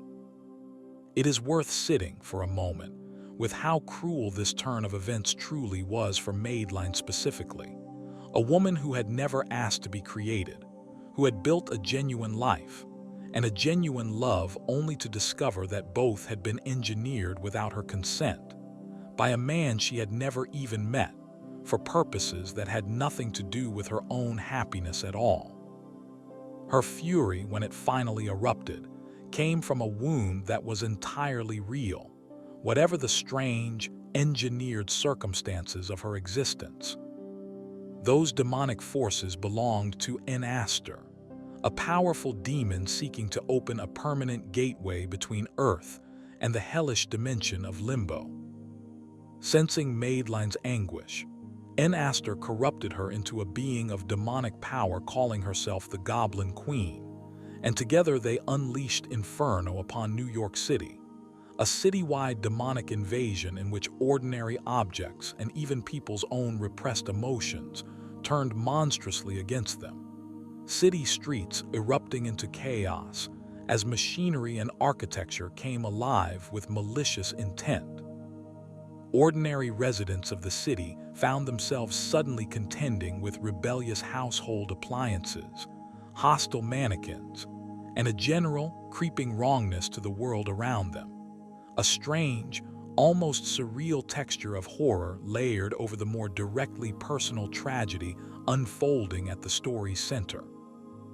The X-Men, alongside several allied teams, fought to close the gateway and save the city.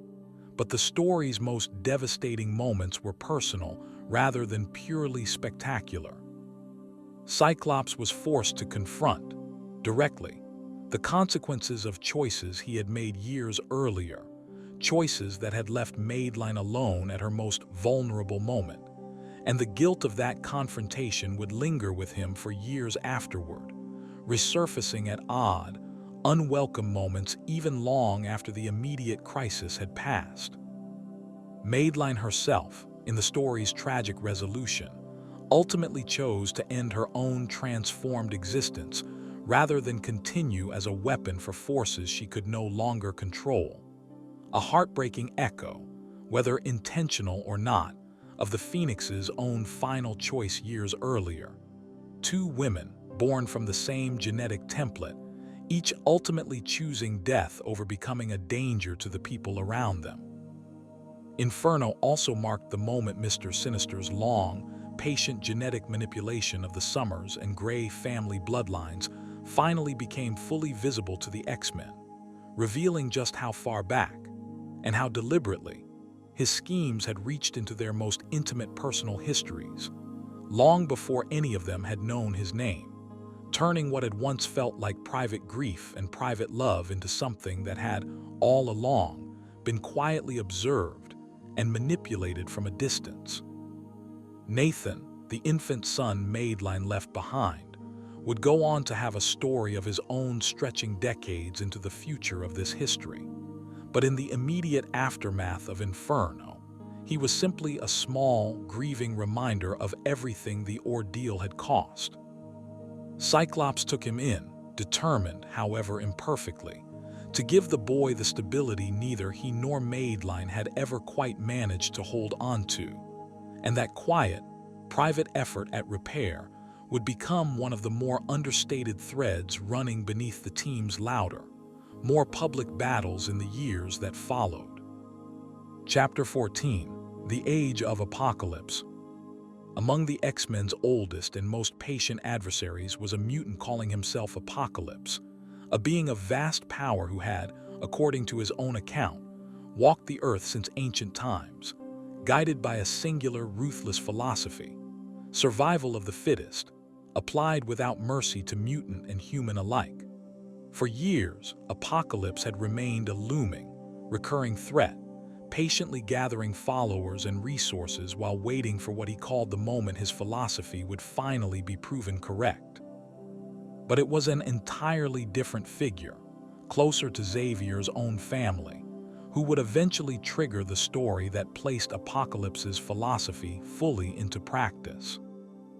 David Haller, Xavier's own son, born of a relationship Xavier had while working abroad years earlier, possessed a mutant ability of staggering, unstable power. Multiple personality-based psychic abilities so vast and fractured that David, who took the name Legion, struggled constantly to contain them, each fractured personality within his own mind, capable of seizing control of his extraordinary powers at unpredictable moments. During an attempt to travel back through time and kill Magneto, hoping to prevent the years of suffering his father's rivalry had caused, Legion's control slipped catastrophically, and in the ensuing struggle, he accidentally killed the one person he had never intended to harm. His own father, Charles Xavier, as a young man, decades before the X-Men had ever been formed. The result was an altered timeline, a reality in which Xavier's dream had never existed to shape mutant history at all. Into that vacuum, Apocalypse had risen unopposed, conquering most of North America and dividing its surviving population into brutal, tiered classes of the powerful and the enslaved. The X-Men that existed in this altered reality were nothing like the team readers had come to know. Hardened, frequently ruthless survivors, shaped entirely by Apocalypse's merciless world rather than Xavier's hopeful one. They fought not for coexistence, but simply to endure familiar faces wearing unfamiliar, harder shapes. Allies turned into strangers by the absence of the one man who had shaped so much of who they otherwise would have become. In that altered world, it was Magneto, of all people, who had taken up the fallen mantle of Xavier's dream, leading a resistance against Apocalypse's tyranny in the absence of the friend, whose optimism he had once dismissed as naive. It was a striking, deliberately unsettling detail for readers to sit with, a version of Magneto forced, by circumstance rather than conviction, into exactly the role Xavier had always occupied, protecting the vulnerable and fighting for a coexistence he had never actually chosen to believe in. It suggested, without ever stating it outright, just how much of Magneto's own hardness had always been shaped by having Xavier there to hold the opposite position, and how differently his life might have unfolded had he been forced, instead, to carry that hope entirely alone. It fell to a handful of X-Men who retained some awareness that their reality had been altered to find a way to restore the original timeline, ultimately succeeding by preventing Legion's initial, disastrous intervention from occurring in the first place. When the true timeline was restored, the X-Men returned to a world that had, from its own perspective, never actually changed at all, though the story's underlying message lingered nonetheless. It was a stark, unflinching illustration of exactly how much of the X-Men's entire history rested on very few, very fragile threads. One man's survival, one dream's continued existence, standing quietly between the world audiences knew and a considerably darker one that had always been only a single tragedy away. For the X-Men who had briefly lived through that darker world, memory of it did not simply disappear with the timeline's correction. Fragments and impressions lingered for some of them, uneasy dreams of a life they had never technically led, and a quiet, private gratitude toward a father and a dream they now understood, more viscerally than ever, they could not afford to take for granted. Legion himself, spared any true memory of what he had briefly caused, remained for years a fragile, sympathetic figure within this story. A young man whose power made him simultaneously one of the most dangerous and most tragic beings in the entire mutant population, loved by a father who could never fully explain to him what his existence had once nearly cost the world. Chapter 15: Onslaught. Xavier's long history of using his telepathy to suppress and contain the darkest, most violent impulses of the people around him, including, on more than one occasion, Magneto's own rage, eventually produced consequences neither man had anticipated. During a period of significant emotional strain, following a physical confrontation in which Xavier was forced to act with unusual telepathic force against his old friend, Xavier's own long-buried anger, resentment, and darker instincts, the parts of himself he had spent his entire life suppressing in the name of his dream, merged catastrophically with fragments of Magneto's psyche that had become entangled with Xavier's mind during that earlier confrontation. The being that resulted, calling itself Onslaught, was neither fully Xavier nor fully Magneto, but something new and deeply dangerous. A psionic entity born from the darkest impulses of two men who had each, in their own way, spent their lives believing they were fighting for a better world. Onslaught's philosophy was, in its own twisted way, a grim synthesis of everything both men had ever argued. Mutant supremacy pursued with Xavier's patience and Magneto's ruthlessness combined, stripped of whatever compassion either man had ever managed to hold onto individually. There was something almost unbearably fitting about the shape this particular threat took. For decades, the X-Men's story had circled the question of what might happen if Xavier's hope and Magneto's fear were ever combined without the restraint each man normally exercised over his own worst impulses. Onslaught answered that question in the most literal way this history had yet attempted. Not a metaphor, not a thematic echo, but an actual being born from both men's minds, embodying exactly the fusion their decades of argument had always implicitly warned against. It was as though the story itself had decided to test, once and for all, just how dangerous the combination of hope and fear could become when neither was tempered by the other's opposing caution. Onslaught's rampage through New York City drew in not just the X-Men, but the Avengers and the Fantastic Four as well, resulting in a battle so significant that, in the story's aftermath, most of Earth's other major heroes were believed lost entirely, leaving the X-Men for a time as one of the only major superhero teams still actively operating on Earth, an isolation that placed enormous strain on a team already exhausted by years of losses. Xavier himself survived Onslaught's defeat, but not without cost. The experience left him having to reckon, in the most direct and painful way imaginable, with the reality that his own suppressed anger, the part of himself he had always kept hidden even from his closest students, had proven capable of genuine, large-scale destruction when finally given room to surface.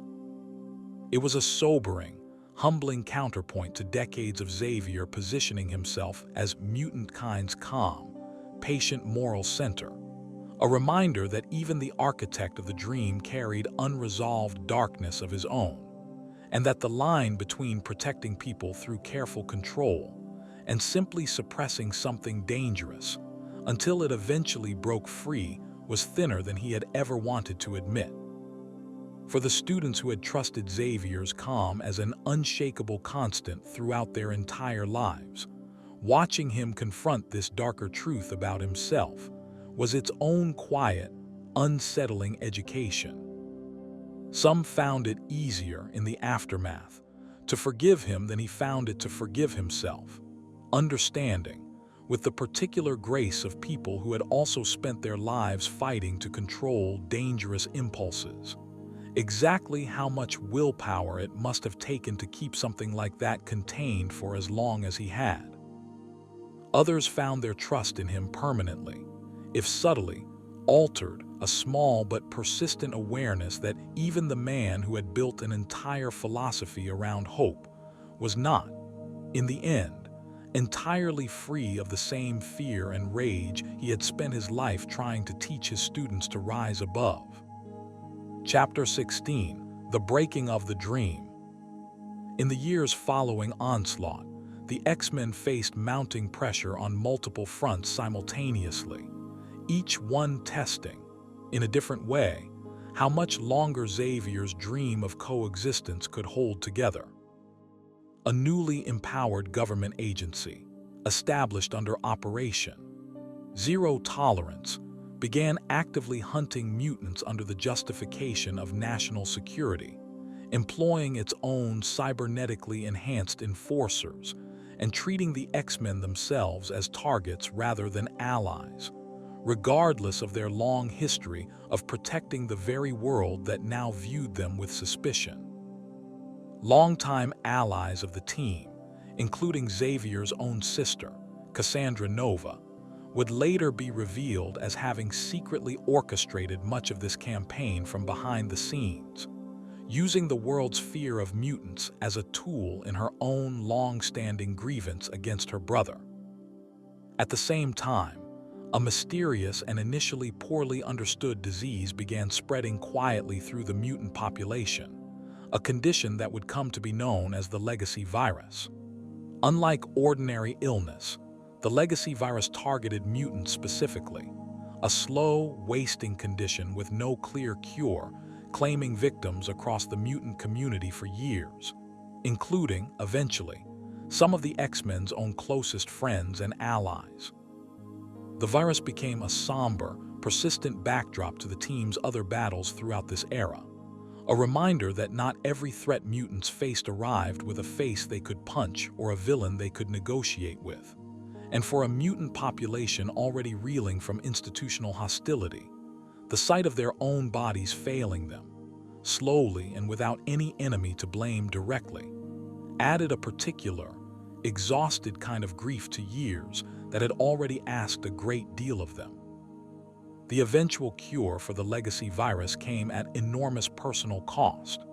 Colossus, the gentle, steel-skinned Russian mutant who had joined the team decades earlier during Second Genesis, ultimately sacrificed his own life to synthesize and deliver the cure, ending the epidemic but leaving his teammates and friends to grieve yet another loss in a history that had, by this point, accumulated a great many of them.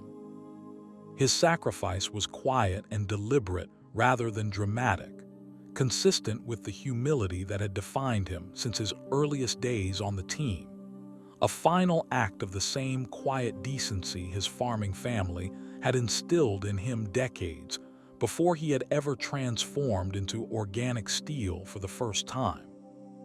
For Kitty Pryde, who had grown especially close to Colossus over the years they had known each other, his death landed with a particular personal weight that went beyond the wider tragedy of the epidemic itself. She had watched him choose deliberately to give his life for a cure that would save countless mutants he had never even met, an act of selflessness she found both deeply admirable and almost unbearably painful to witness. It would be years in this long history before their relationship found any kind of resolution, and the grief of this particular loss lingered with her long after the legacy virus itself had finally been contained. Between government hostility, a mutant-specific plague, and the accumulated weight of years spent fighting battles that rarely stayed fully won, Xavier's dream, while never entirely abandoned, entered this era looking considerably more fragile and considerably more costly to maintain than it had in its earliest, more hopeful days in Westchester. The years of the legacy virus also left a subtler, quieter mark on how mutants understood their own community. Watching friends waste away from a disease that struck mutants and mutants alone forced many within this story to confront a grim, unromantic version of their own difference, one that had nothing to do with heroism or villainy, and everything to do with simple, biological vulnerability. It was a reminder that Xavier's dream had never simply been about earning humanity's acceptance. It was also always about mutants finding ways to care for and protect one another, especially in moments when the wider world had no reason, and often no interest, in helping at all. Chapter 17, House of M. Among the many mutants whose lives had been shaped by tragedy, few carried a grief as devastating, or ultimately as dangerous, as Wanda Maximoff, the Scarlet Witch, Magneto's own daughter, who had years earlier joined and left the Brotherhood to become, for a long stretch of her life, a respected member of the Avengers rather than the X-Men, finding in that team a family that for a time let her set aside the darker legacy of her father's crusade entirely. Wanda's reality-warping abilities, always powerful, had grown even more vast and unstable over the years, and following the loss of 2 children she had created using her own reality-altering magic, children whose existence, it was eventually revealed, had never been entirely real to begin with, Wanda's grief overwhelmed whatever control she had once maintained over her staggering power. The discovery that her children had, in some fundamental sense, never truly existed was not a comfort to her. It was its own separate wound, layered on top of a mother's grief, and it left her unable to distinguish, in her most fragile moments, between memory and delusion, love and its counterfeit. Her fellow Avengers, who loved her and who had watched her grief deepen for months without fully grasping its danger, found themselves confronting an agonizing question once the scale of her instability finally became clear. Whether the woman who had fought alongside them for years, who had given so much of herself to their shared cause, could still be reasoned with, or whether her power had already grown too vast and too fragile to be safely contained by anyone, even the people who loved her most. It was a question with no comfortable answer, and the argument over how to handle Wanda's unraveling would strain relationships across the wider Avengers roster long before her collapse ever fully arrived. In a moment of total psychological collapse, she rewrote reality itself, creating a new world in which mutants, rather than humans, held total dominance, with her father, Magneto, ruling as its king, and in which everyone she had ever loved was given, however briefly, some version of the happiness Wanda herself could no longer hold onto in the real world. For a time, the X-Men, who remained aware that something was deeply wrong with this new reality, worked to restore the true timeline, eventually succeeding. But Wanda's final act before reality snapped back into its proper shape would prove to be the most consequential decision in mutant history since the very first mutant had been born. Utterly broken by grief and guilt over what her power had caused, and convinced that mutant kind's suffering stemmed from the fear their very existence provoked in humanity, Wanda uttered 3 words that would define the next several years of X-Men history entirely. Magneto's own reaction to briefly ruling the reality his daughter had constructed for him deserves particular attention, because it revealed something about him that decades of open warfare against humanity never quite had. Given, for a fleeting moment, the very world he had always claimed to want, mutant supremacy, absolute and uncontested, he found it hollow in ways he had not fully anticipated. A throne built on his daughter's grief rather than any genuine victory he could take pride in. It was a small, quiet crack in a lifetime of certainty, and it would resurface, years later, when circumstances finally gave him reason to reconsider his oldest convictions more seriously than he ever had before. Chapter 18, No More Mutants. No More Mutants. With those 3 words, spoken in a moment of devastating, world-altering grief, Wanda Maximoff stripped the vast majority of mutant kind of their powers in a single instant, an event the X-Men would come to call M-Day.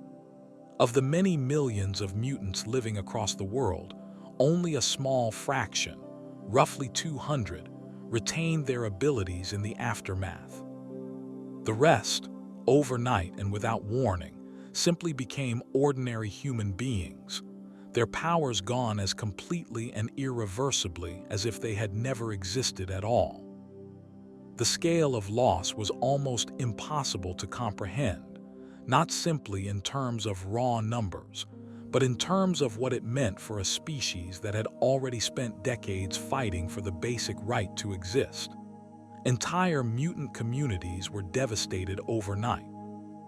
Some depowered mutants experienced their loss as a form of relief, finally freed from abilities that had brought them nothing but danger and isolation, grateful, in the strange privacy of their own thoughts, to finally be able to walk down a street without wondering who might be watching.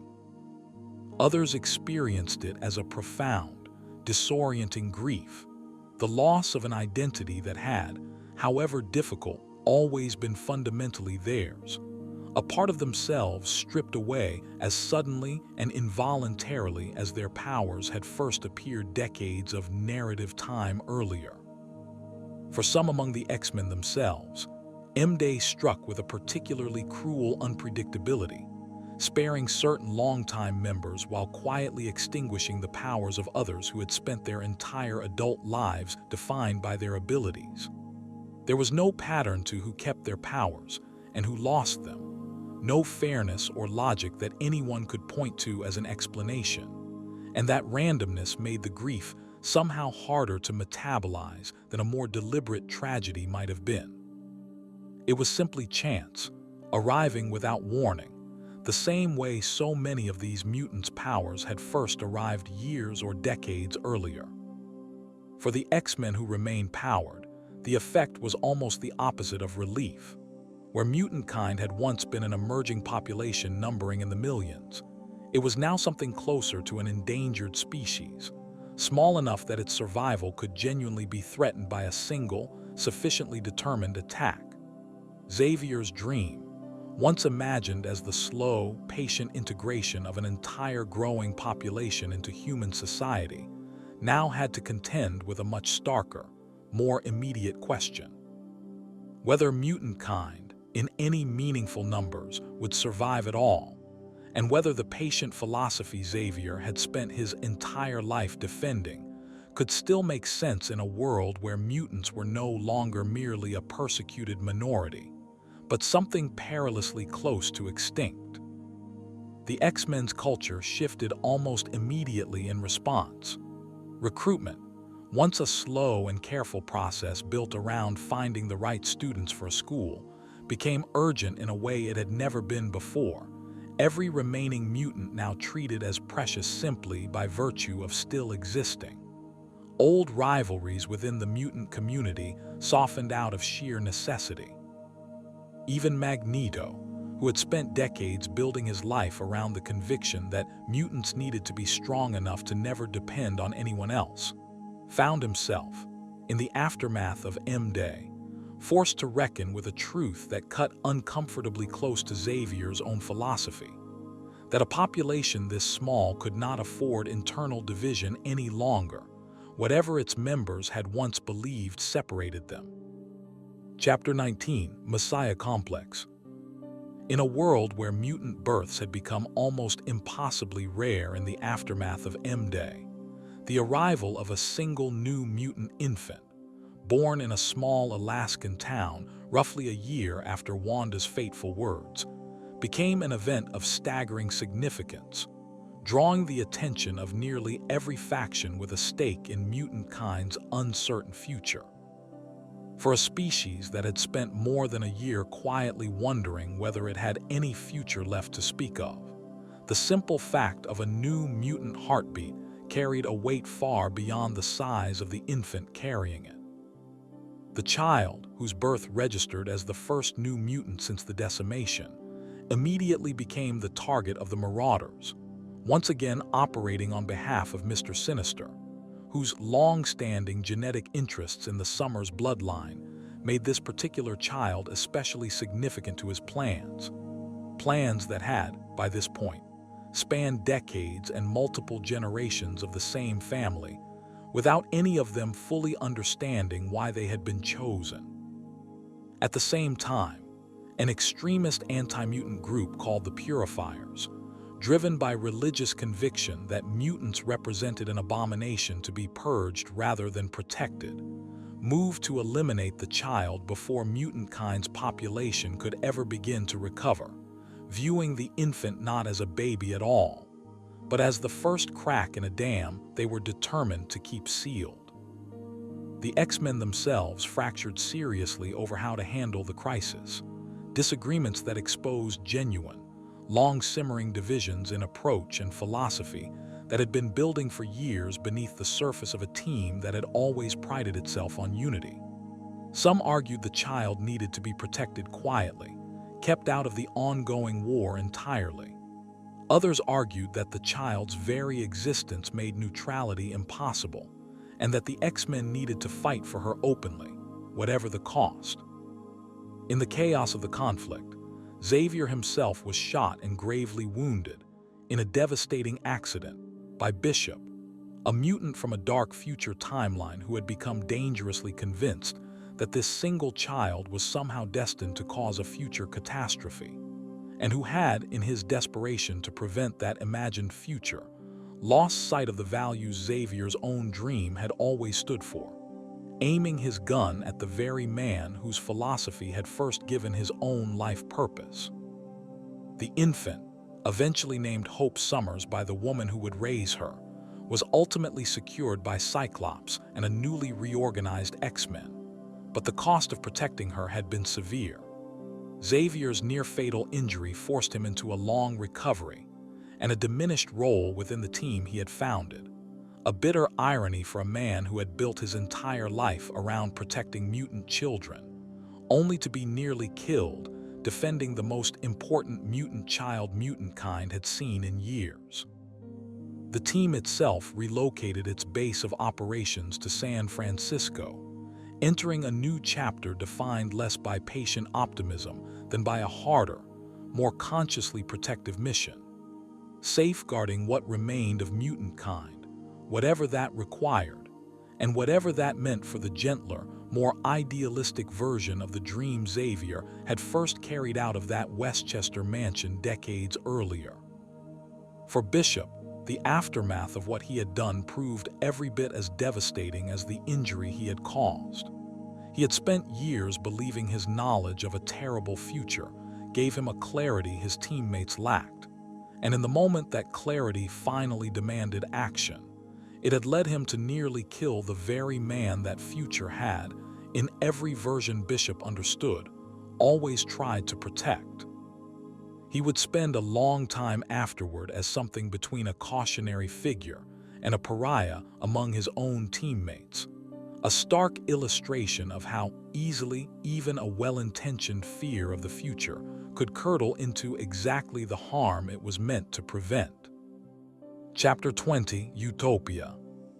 With mutant kind's numbers still perilously small, and San Francisco having proven a more welcoming city than most, Cyclops made a decision that marked a genuine and significant departure from Xavier's original vision.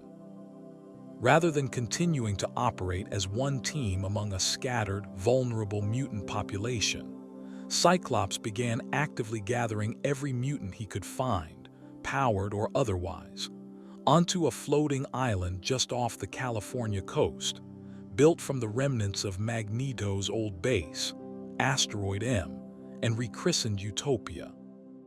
There was a particular symbolic weight in that choice of foundation.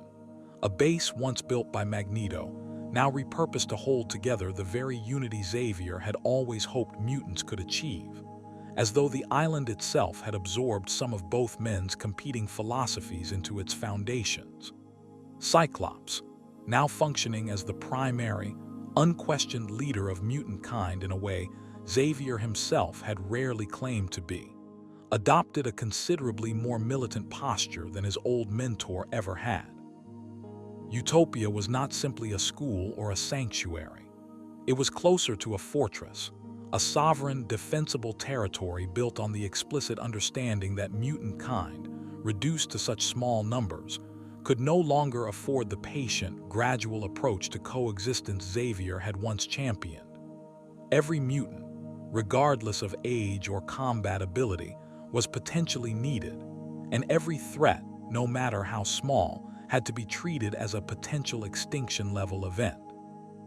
Magneto himself, in one of the more striking developments of this period, eventually joined Cyclops on Utopia, setting aside decades of rivalry to fight alongside the very dream he had once considered naive, a decision that spoke less to any sudden conversion of his underlying philosophy, and more to a grim, practical recognition that mutant kind's survival now mattered more than which of the old arguments had ultimately been right.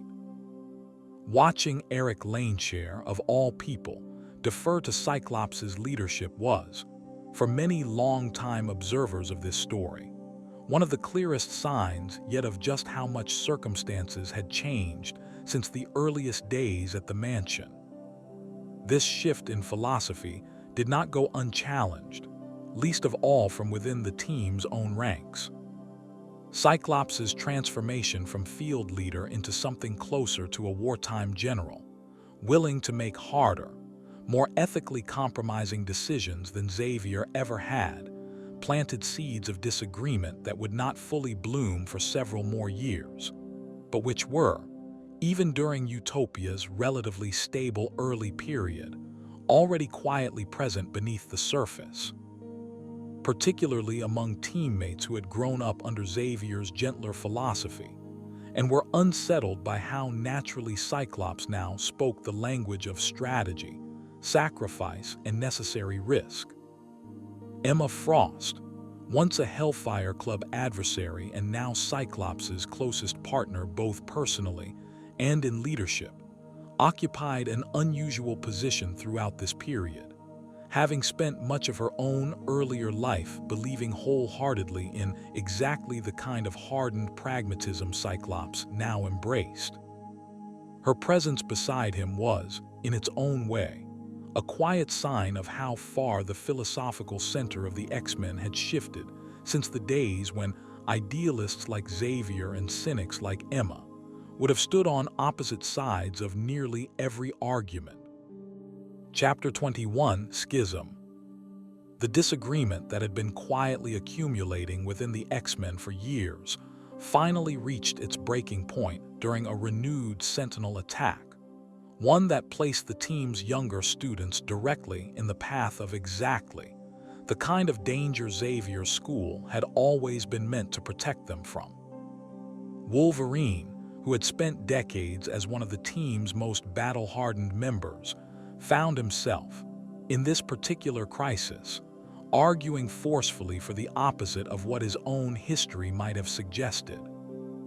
Watching Cyclops' approach to mutant survival increasingly normalize placing children directly into combat situations, treating the school less as a place of learning and more as a training ground for soldiers in an ongoing war, Wolverine concluded that Cyclops' militant philosophy, however understandable given everything mutant kind had suffered, had drifted dangerously far from what Xavier's dream had actually been meant to protect. It was a striking reversal for a man who had spent most of his own life as exactly the kind of hardened soldier he was now determined to prevent the students from becoming.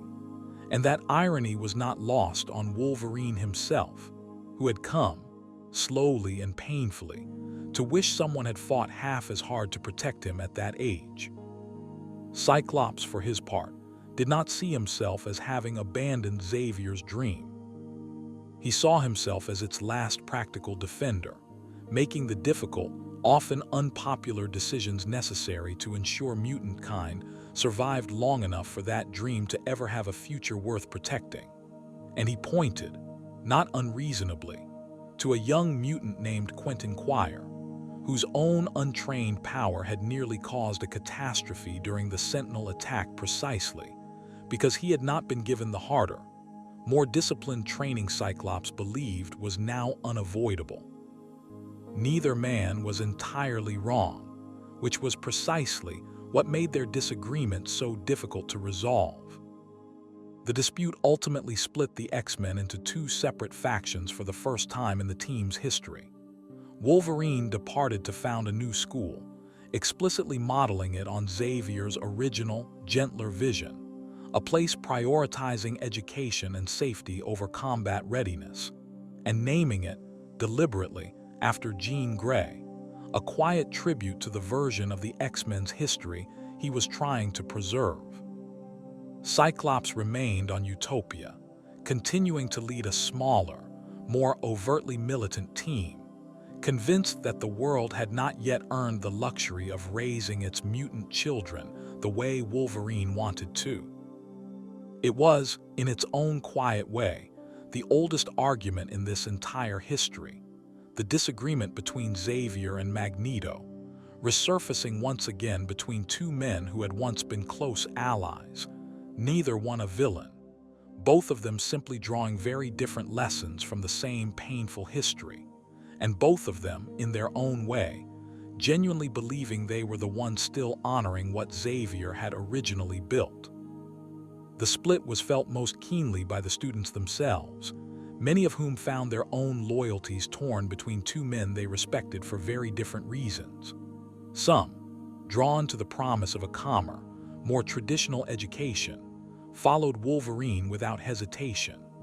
Others, having grown up already steeped in a world of Sentinels and extinction-level threats, found Cyclops' harder philosophy the only one that matched the reality they had actually lived through, and chose to stay. For the first time since Xavier had opened his school's doors decades earlier, mutant children were being asked, implicitly, to choose which version of their own protection they believed in more, a burden neither Xavier nor Magneto, in all their decades of disagreement, had ever placed quite so directly onto the shoulders of the young. Chapter 22, Avengers vs. X-Men. The uneasy division between Cyclops's and Wolverine's competing visions was interrupted and briefly overshadowed by the return of a force neither the X-Men nor the wider Marvel Universe had ever fully finished reckoning with: the Phoenix. Detecting the Phoenix Force once again approaching Earth, seemingly drawn toward Hope Summers, the young mutant whose birth had caused so much conflict years earlier, the Avengers, deeply and understandably wary after what had happened to Jean Grey decades before, moved to intercept and contain Hope preemptively, hoping to prevent any repetition of the Dark Phoenix tragedy. Cyclops, however, viewed the Avengers' intervention as an act of unwarranted aggression against mutant kind's best chance at a genuine future, unwilling to watch Hope, who represented for him something close to a second chance at protecting what Jean's death had once cost the X-Men, be treated as a threat to be contained rather than a person to be trusted. The resulting conflict between the two teams escalated rapidly into open, citywide warfare. Old friendships and old alliances strained past their breaking point by fear on both sides.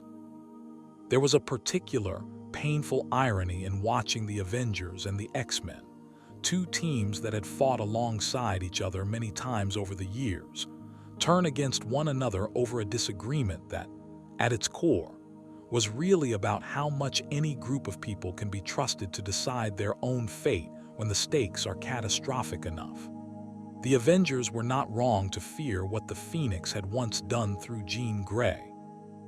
The X-Men were not wrong to resent being told, once again, that a mutant could not be trusted with her own future without outside intervention.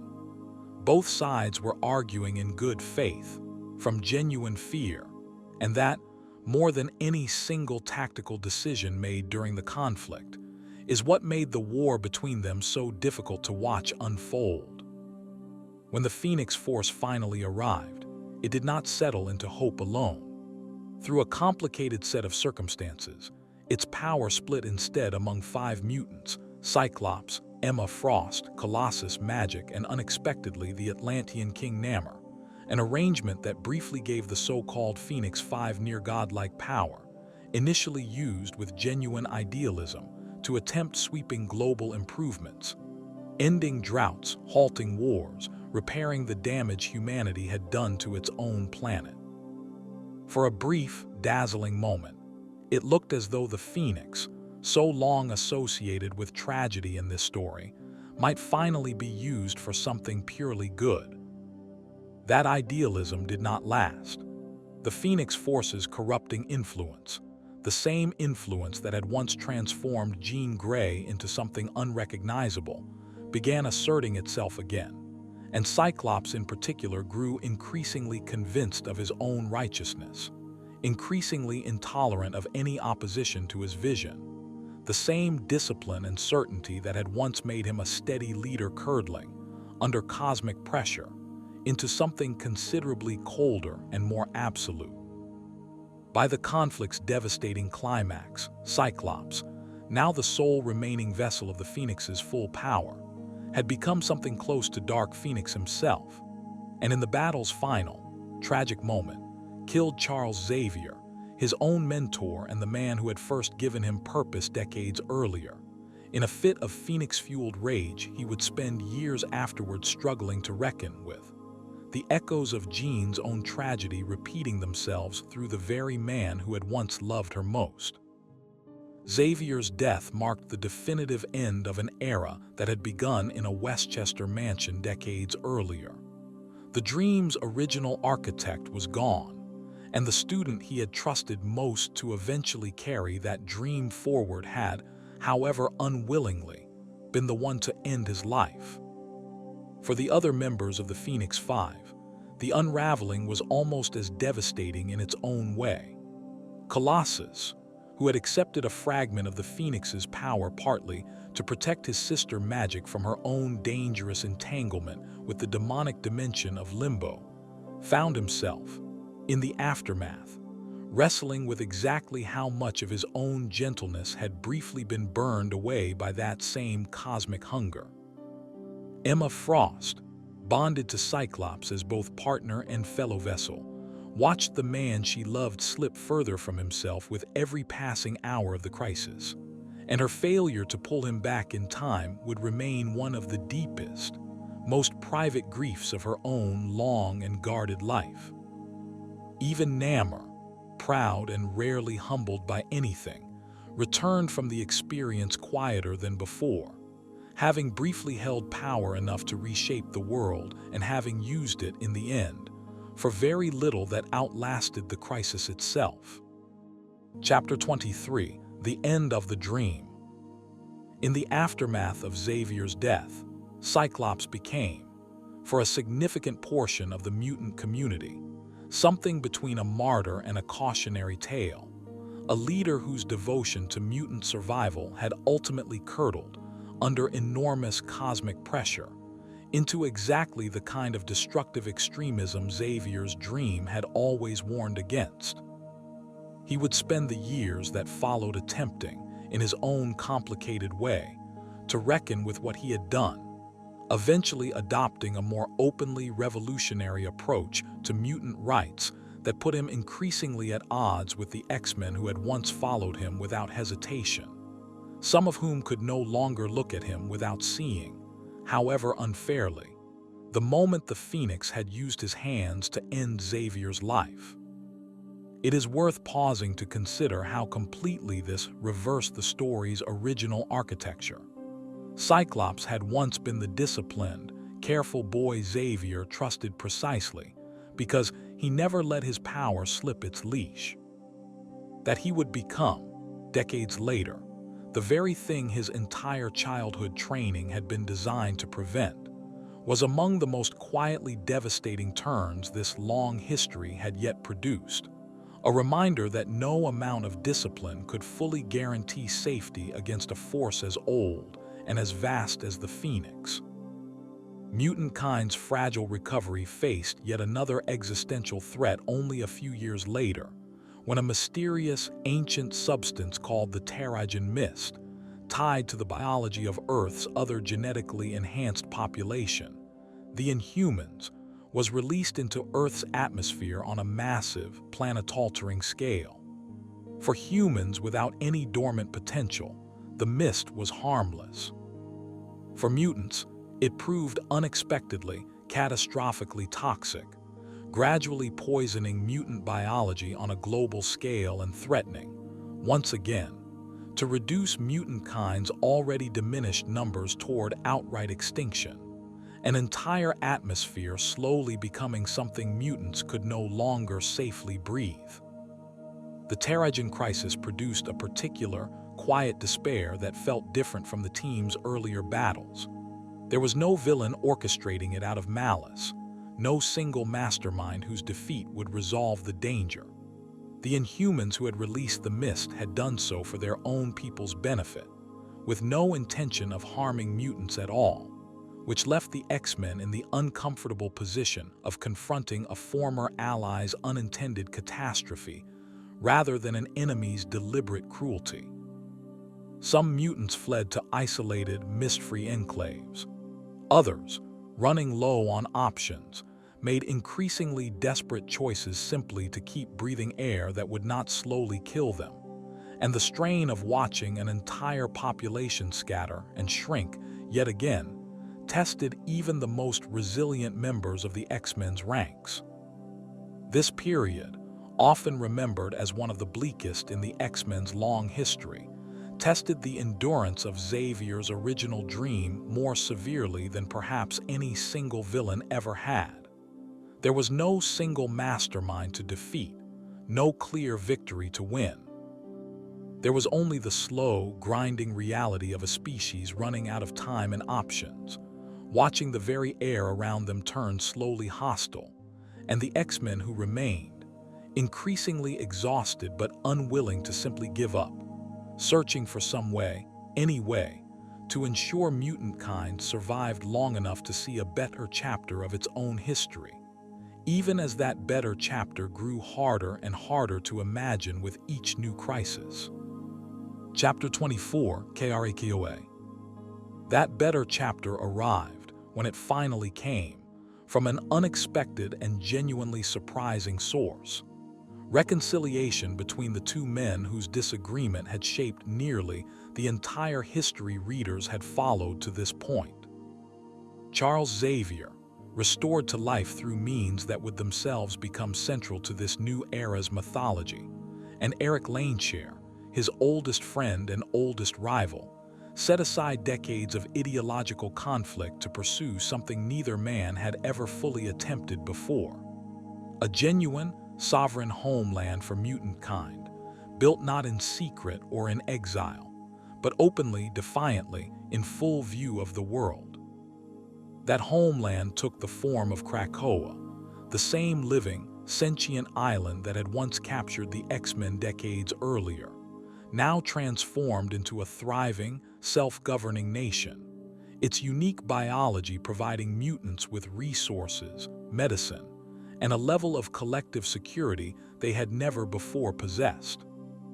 The reconciliation between Xavier and Magneto did not happen quickly, and it did not happen easily.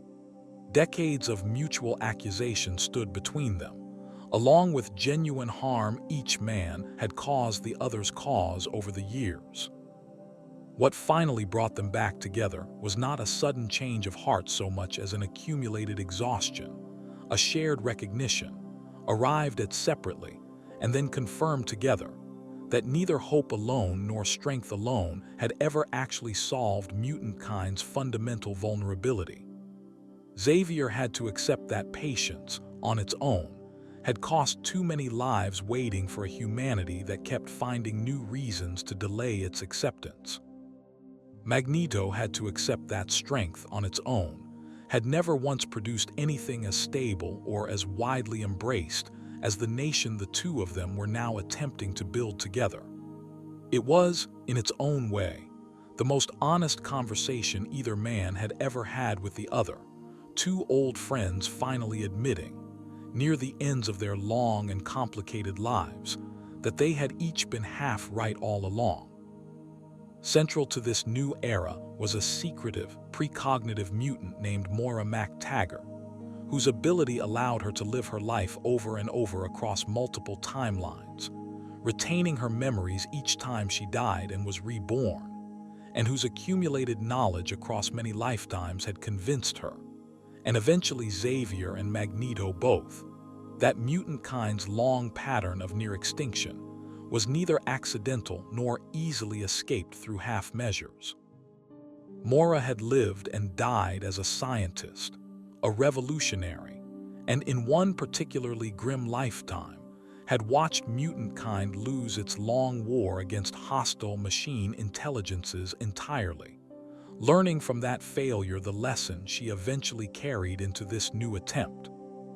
Mutant kind would require something bold and previously unthinkable, unity, on a species-wide scale, backed by resources sufficient to make mutant kind's survival, for the first time in this entire history, no longer dependent on winning every single battle against a hostile world.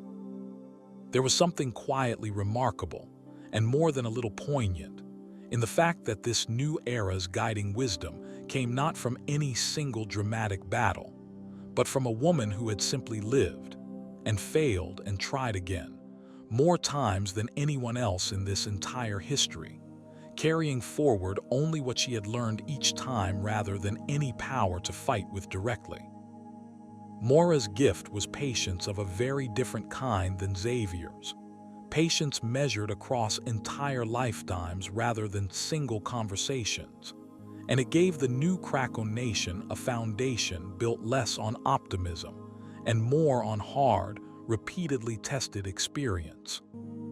Krakoa granted mutants an achievement Xavier could scarcely have imagined in his school's earliest years: functional immortality, through a resurrection process capable of restoring deceased mutants using backed-up genetic and psychic data, gathered quietly and continuously by a small circle of mutants dedicated entirely to that purpose. Old wounds, old deaths, old grievances that had accumulated across decades of this story were, for a time, genuinely healed. Mutants who had died generations earlier in this very history walked again among the living, greeted by friends who had grieved them for years and had long since stopped believing such reunions were possible. Krakoa's government, seated in a council that deliberately included both longtime allies and longtime rivals, worked to ensure that no single philosophy, neither Xavier's patience nor Magneto's militancy alone, would ever again be allowed to dominate mutant policy unchecked. For the X-Men who had spent decades accumulating loss after loss, this new capacity for resurrection was almost too much to fully absorb at once. Jean Grey, who had died and returned more than once across this long history already, found herself now living in a world where even permanent death, the one certainty that had always eventually caught up with every mutant in this story, no longer carried quite the same finality. Colossus, whose sacrifice had once ended the legacy virus at the cost of his own life, walked again among his old teammates, given back the years his selflessness had once cost him.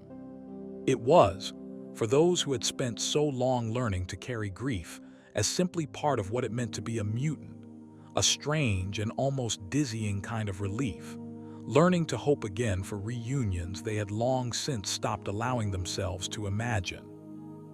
Life on Krakoa itself bore little resemblance to anything mutant kind had previously known. Homes grew organically from the island's own living biology, rather than being built in the traditional sense. Diplomatic gates, grown from the same strange flora, allowed instantaneous travel between Krakoa and gardens planted in cities around the world, giving mutants a level of practical freedom and mobility no persecuted population had ever enjoyed before in this story. Medicines derived from Krakoa's unique plant life were offered generously to the wider world, in part as genuine goodwill and in part as calculated diplomacy, mutant kind demonstrating, deliberately, exactly how much humanity stood to gain from finally extending it, the coexistence Xavier had always argued was possible. It was, by any reasonable measure, the closest thing to a golden age mutant kind had ever known, a nation built, quite literally, from the ashes of every argument, every loss, and every fear that had defined this story since its earliest chapters.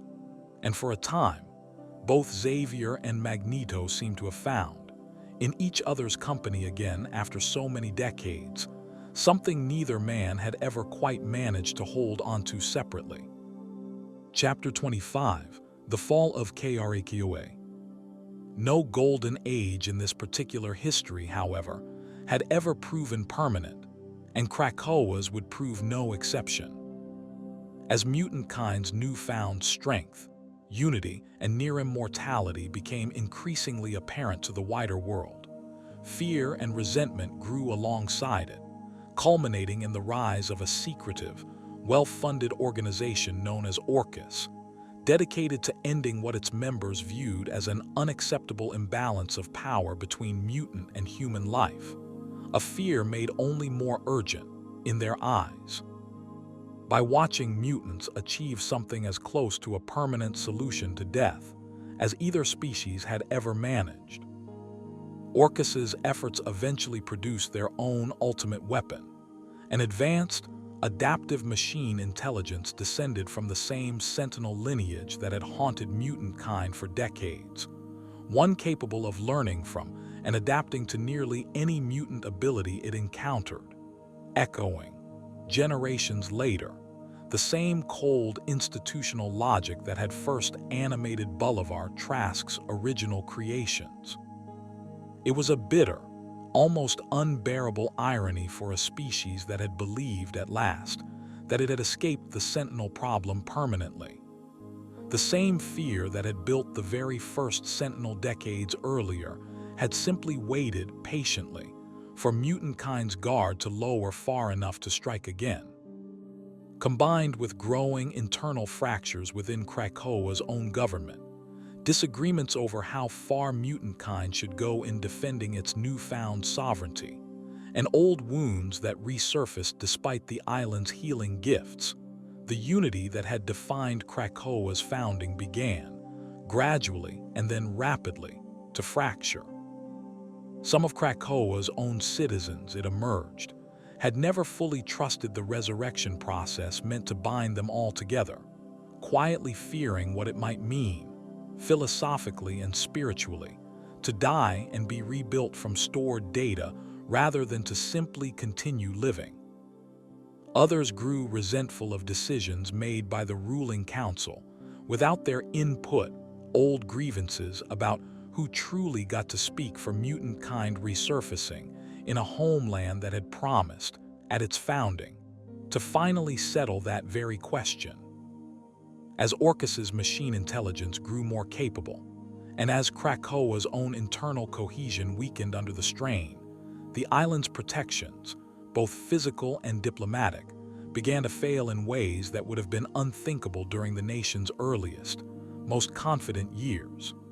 Mutants who had grown accustomed to near-total safety found themselves once again scattered, hunted, and uncertain, their hard-won homeland no longer able to guarantee the security it had once promised so completely. For mutants who had lived through earlier eras of this long history, the fall of Krakoa carried a particular bitter familiarity. Storm, who had led teams through the Australian exile, the mutant massacre, and countless smaller crises across her long life, found herself once again organizing evacuation routes and safe houses, skills she had hoped, during Krakoa's golden years, she might never need to use again. Wolverine, who had watched mutant kind rebuild itself from ruin more times than he cared to count, approached the crisis with the same grim, weary resolve that had carried him through every earlier collapse, neither shocked by the fall nor entirely surprised by it, simply determined, as always, to protect whoever he could reach in time. Even Magneto, in what may have been among the final chapters of his own extraordinarily long life within this story, found himself once again forced to decide how far he was willing to go to defend a dream he had once dismissed and had only recently allowed himself to fully believe in. This era remains, even now, one of the most recent chapters in this long history, and its final consequences continue to be written and revised in ways that make firm, settled conclusions difficult to offer with total confidence. What can be said clearly is that Krakoa's grand experiment, whatever its ultimate fate, represented mutant kind's most ambitious attempt yet to answer the question Xavier and Magneto had first argued about decades earlier, in a mansion in Westchester, before either of them had any real idea how long or how costly that argument would turn out to be, and that even in its unraveling, the island had proven something neither man had ever fully believed on his own. That mutant kind, however briefly, could build something together that neither hope alone nor strength alone could have achieved separately. Final chapter: What the X-Men Meant. Across all of these decades, all of these losses and reunions, all of these arguments between hope and fear that never fully resolved themselves in either direction, the X-Men story kept returning, again and again, to the same handful of questions. What do you owe the people who are afraid of you, simply for existing as you are? How much patience is reasonable to ask of someone who has been hunted, hated, or hurt for something they never chose and cannot change? Is it braver to keep believing in coexistence after it has failed you many times, or to finally, after enough failure, decide that survival has to come first? Xavier never fully answered these questions, not because he lacked conviction, but because the honest answer the story kept suggesting was that there was no single answer that worked in every circumstance, for every mutant in every era. Some, like Xavier, held on to hope even when it cost them everything, including in the end his own life, more than once over. Others, like Magneto, concluded that hope without strength was simply another word for vulnerability, and built his life instead around ensuring his people would never again be powerless to defend themselves, only to discover, late in that long life, that the friend he had once argued with so bitterly was, in the end, the only person who had ever truly understood why. Both men were, in their own ways, trying to protect the same frightened, extraordinary population of people who had never asked to be born different, and who had spent generations discovering, usually alone, usually young, exactly how the world tended to react when it noticed. That, more than any single battle or villain, is what the X-Men story was always actually about. Not powers and not costumes, but the particular ache of being fundamentally different in a world unprepared to make room for you, and the fragile, hard-won relief of finally finding others who understood that ache without needing it explained. Every character in this long history, from the frightened teenagers who first arrived at a Westchester mansion to the weary survivors who watched a floating island fracture generations later, carried some version of that same ache. Scott's careful discipline, Jean's quiet dread of her own power, Storm's hard-earned serenity, Wolverine's search for a past he could never fully recover. Each of them found in this unlikely family something the wider world had rarely offered them, the chance to be fully seen and accepted anyway. It is worth remembering, too, just how many of this story's most painful chapters were caused not by cruelty alone, but by fear reacting to difference it did not understand. Bolivar Trask feared mutants enough to build machines that eventually turned against him. The Shi'ar feared the Phoenix enough to demand a young woman's death rather than risk what she might become again. Orcus feared mutant unity enough to build, generations later, the very same kind of weapon Trask had once built out of the same anxious impulse. Fear, in this story, rarely announced itself as villainy. It usually arrived wearing the language of safety, of caution, of simply protecting what already existed, and it was precisely that reasonable-sounding disguise that made it so difficult for even well-meaning people to recognize in themselves, let alone resist.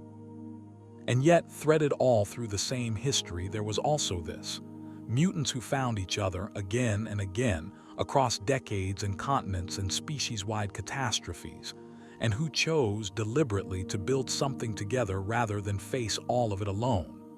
Xavier's school, Storm's international team, Krakoa's living shores. Each attempt imperfect, each eventually strained or broken by forces neither hope nor strength alone could fully hold back, but each one in its own time, a genuine home for people who had spent their whole lives being told, in ways large and small, that they did not belong anywhere at all. Perhaps that is the quiet truth this entire long history keeps circling back toward, chapter after chapter, decade after decade. That belonging is not something the world simply grants to people who wait patiently enough for it, and it is not something that can be seized through strength alone either. It has to be built, deliberately and repeatedly, by people who have decided, against every reasonable argument for despair, that they would rather try again than give up on each other. There is a particular kind of courage in that decision, one this story rarely names directly but returns to constantly all the same. Not the courage of a single dramatic battle, won or lost in an afternoon, but the quieter, more exhausting courage of choosing, again and again across an entire lifetime, to keep believing that the next attempt might go differently than the last. Xavier had that courage. So did Magneto, in his own harder-edged way. So did every mutant in this long history who woke up the morning after a devastating loss and chose, however reluctantly, to keep showing up for the people who needed them. Ending. If you have stayed with this story all the way to its end, or if you drifted somewhere along the way and are only now settling back into it, know that either way is exactly right. The X-Men's history is long and messy, and full of grief that never quite finishes healing before the next loss arrives. But threaded through all of it, quietly, persistently, is something gentler. The idea that family does not require sameness, that being different does not make anyone less worthy of love, and that even the most exhausted, most battle-worn dream is still worth carrying forward. One more day, one more chapter, one more small act of hope at a time. Think, if you like, of a mansion in Westchester, its lights left on long after the rest of the world has gone quiet, waiting patiently for whoever might need to find their way there next. Think of a floating island, or a school named for someone who never got the chance to grow old, or two old friends who spent most of their lives certain the other was wrong, finally sitting down together at the end of it all to build something neither of them could have built alone. None of it was ever really about the powers. It was always about the people underneath them, and the particular, quiet courage it takes to keep believing that connection is possible, even after the world has given you every reason to stop believing it. Rest now, the story will still be here.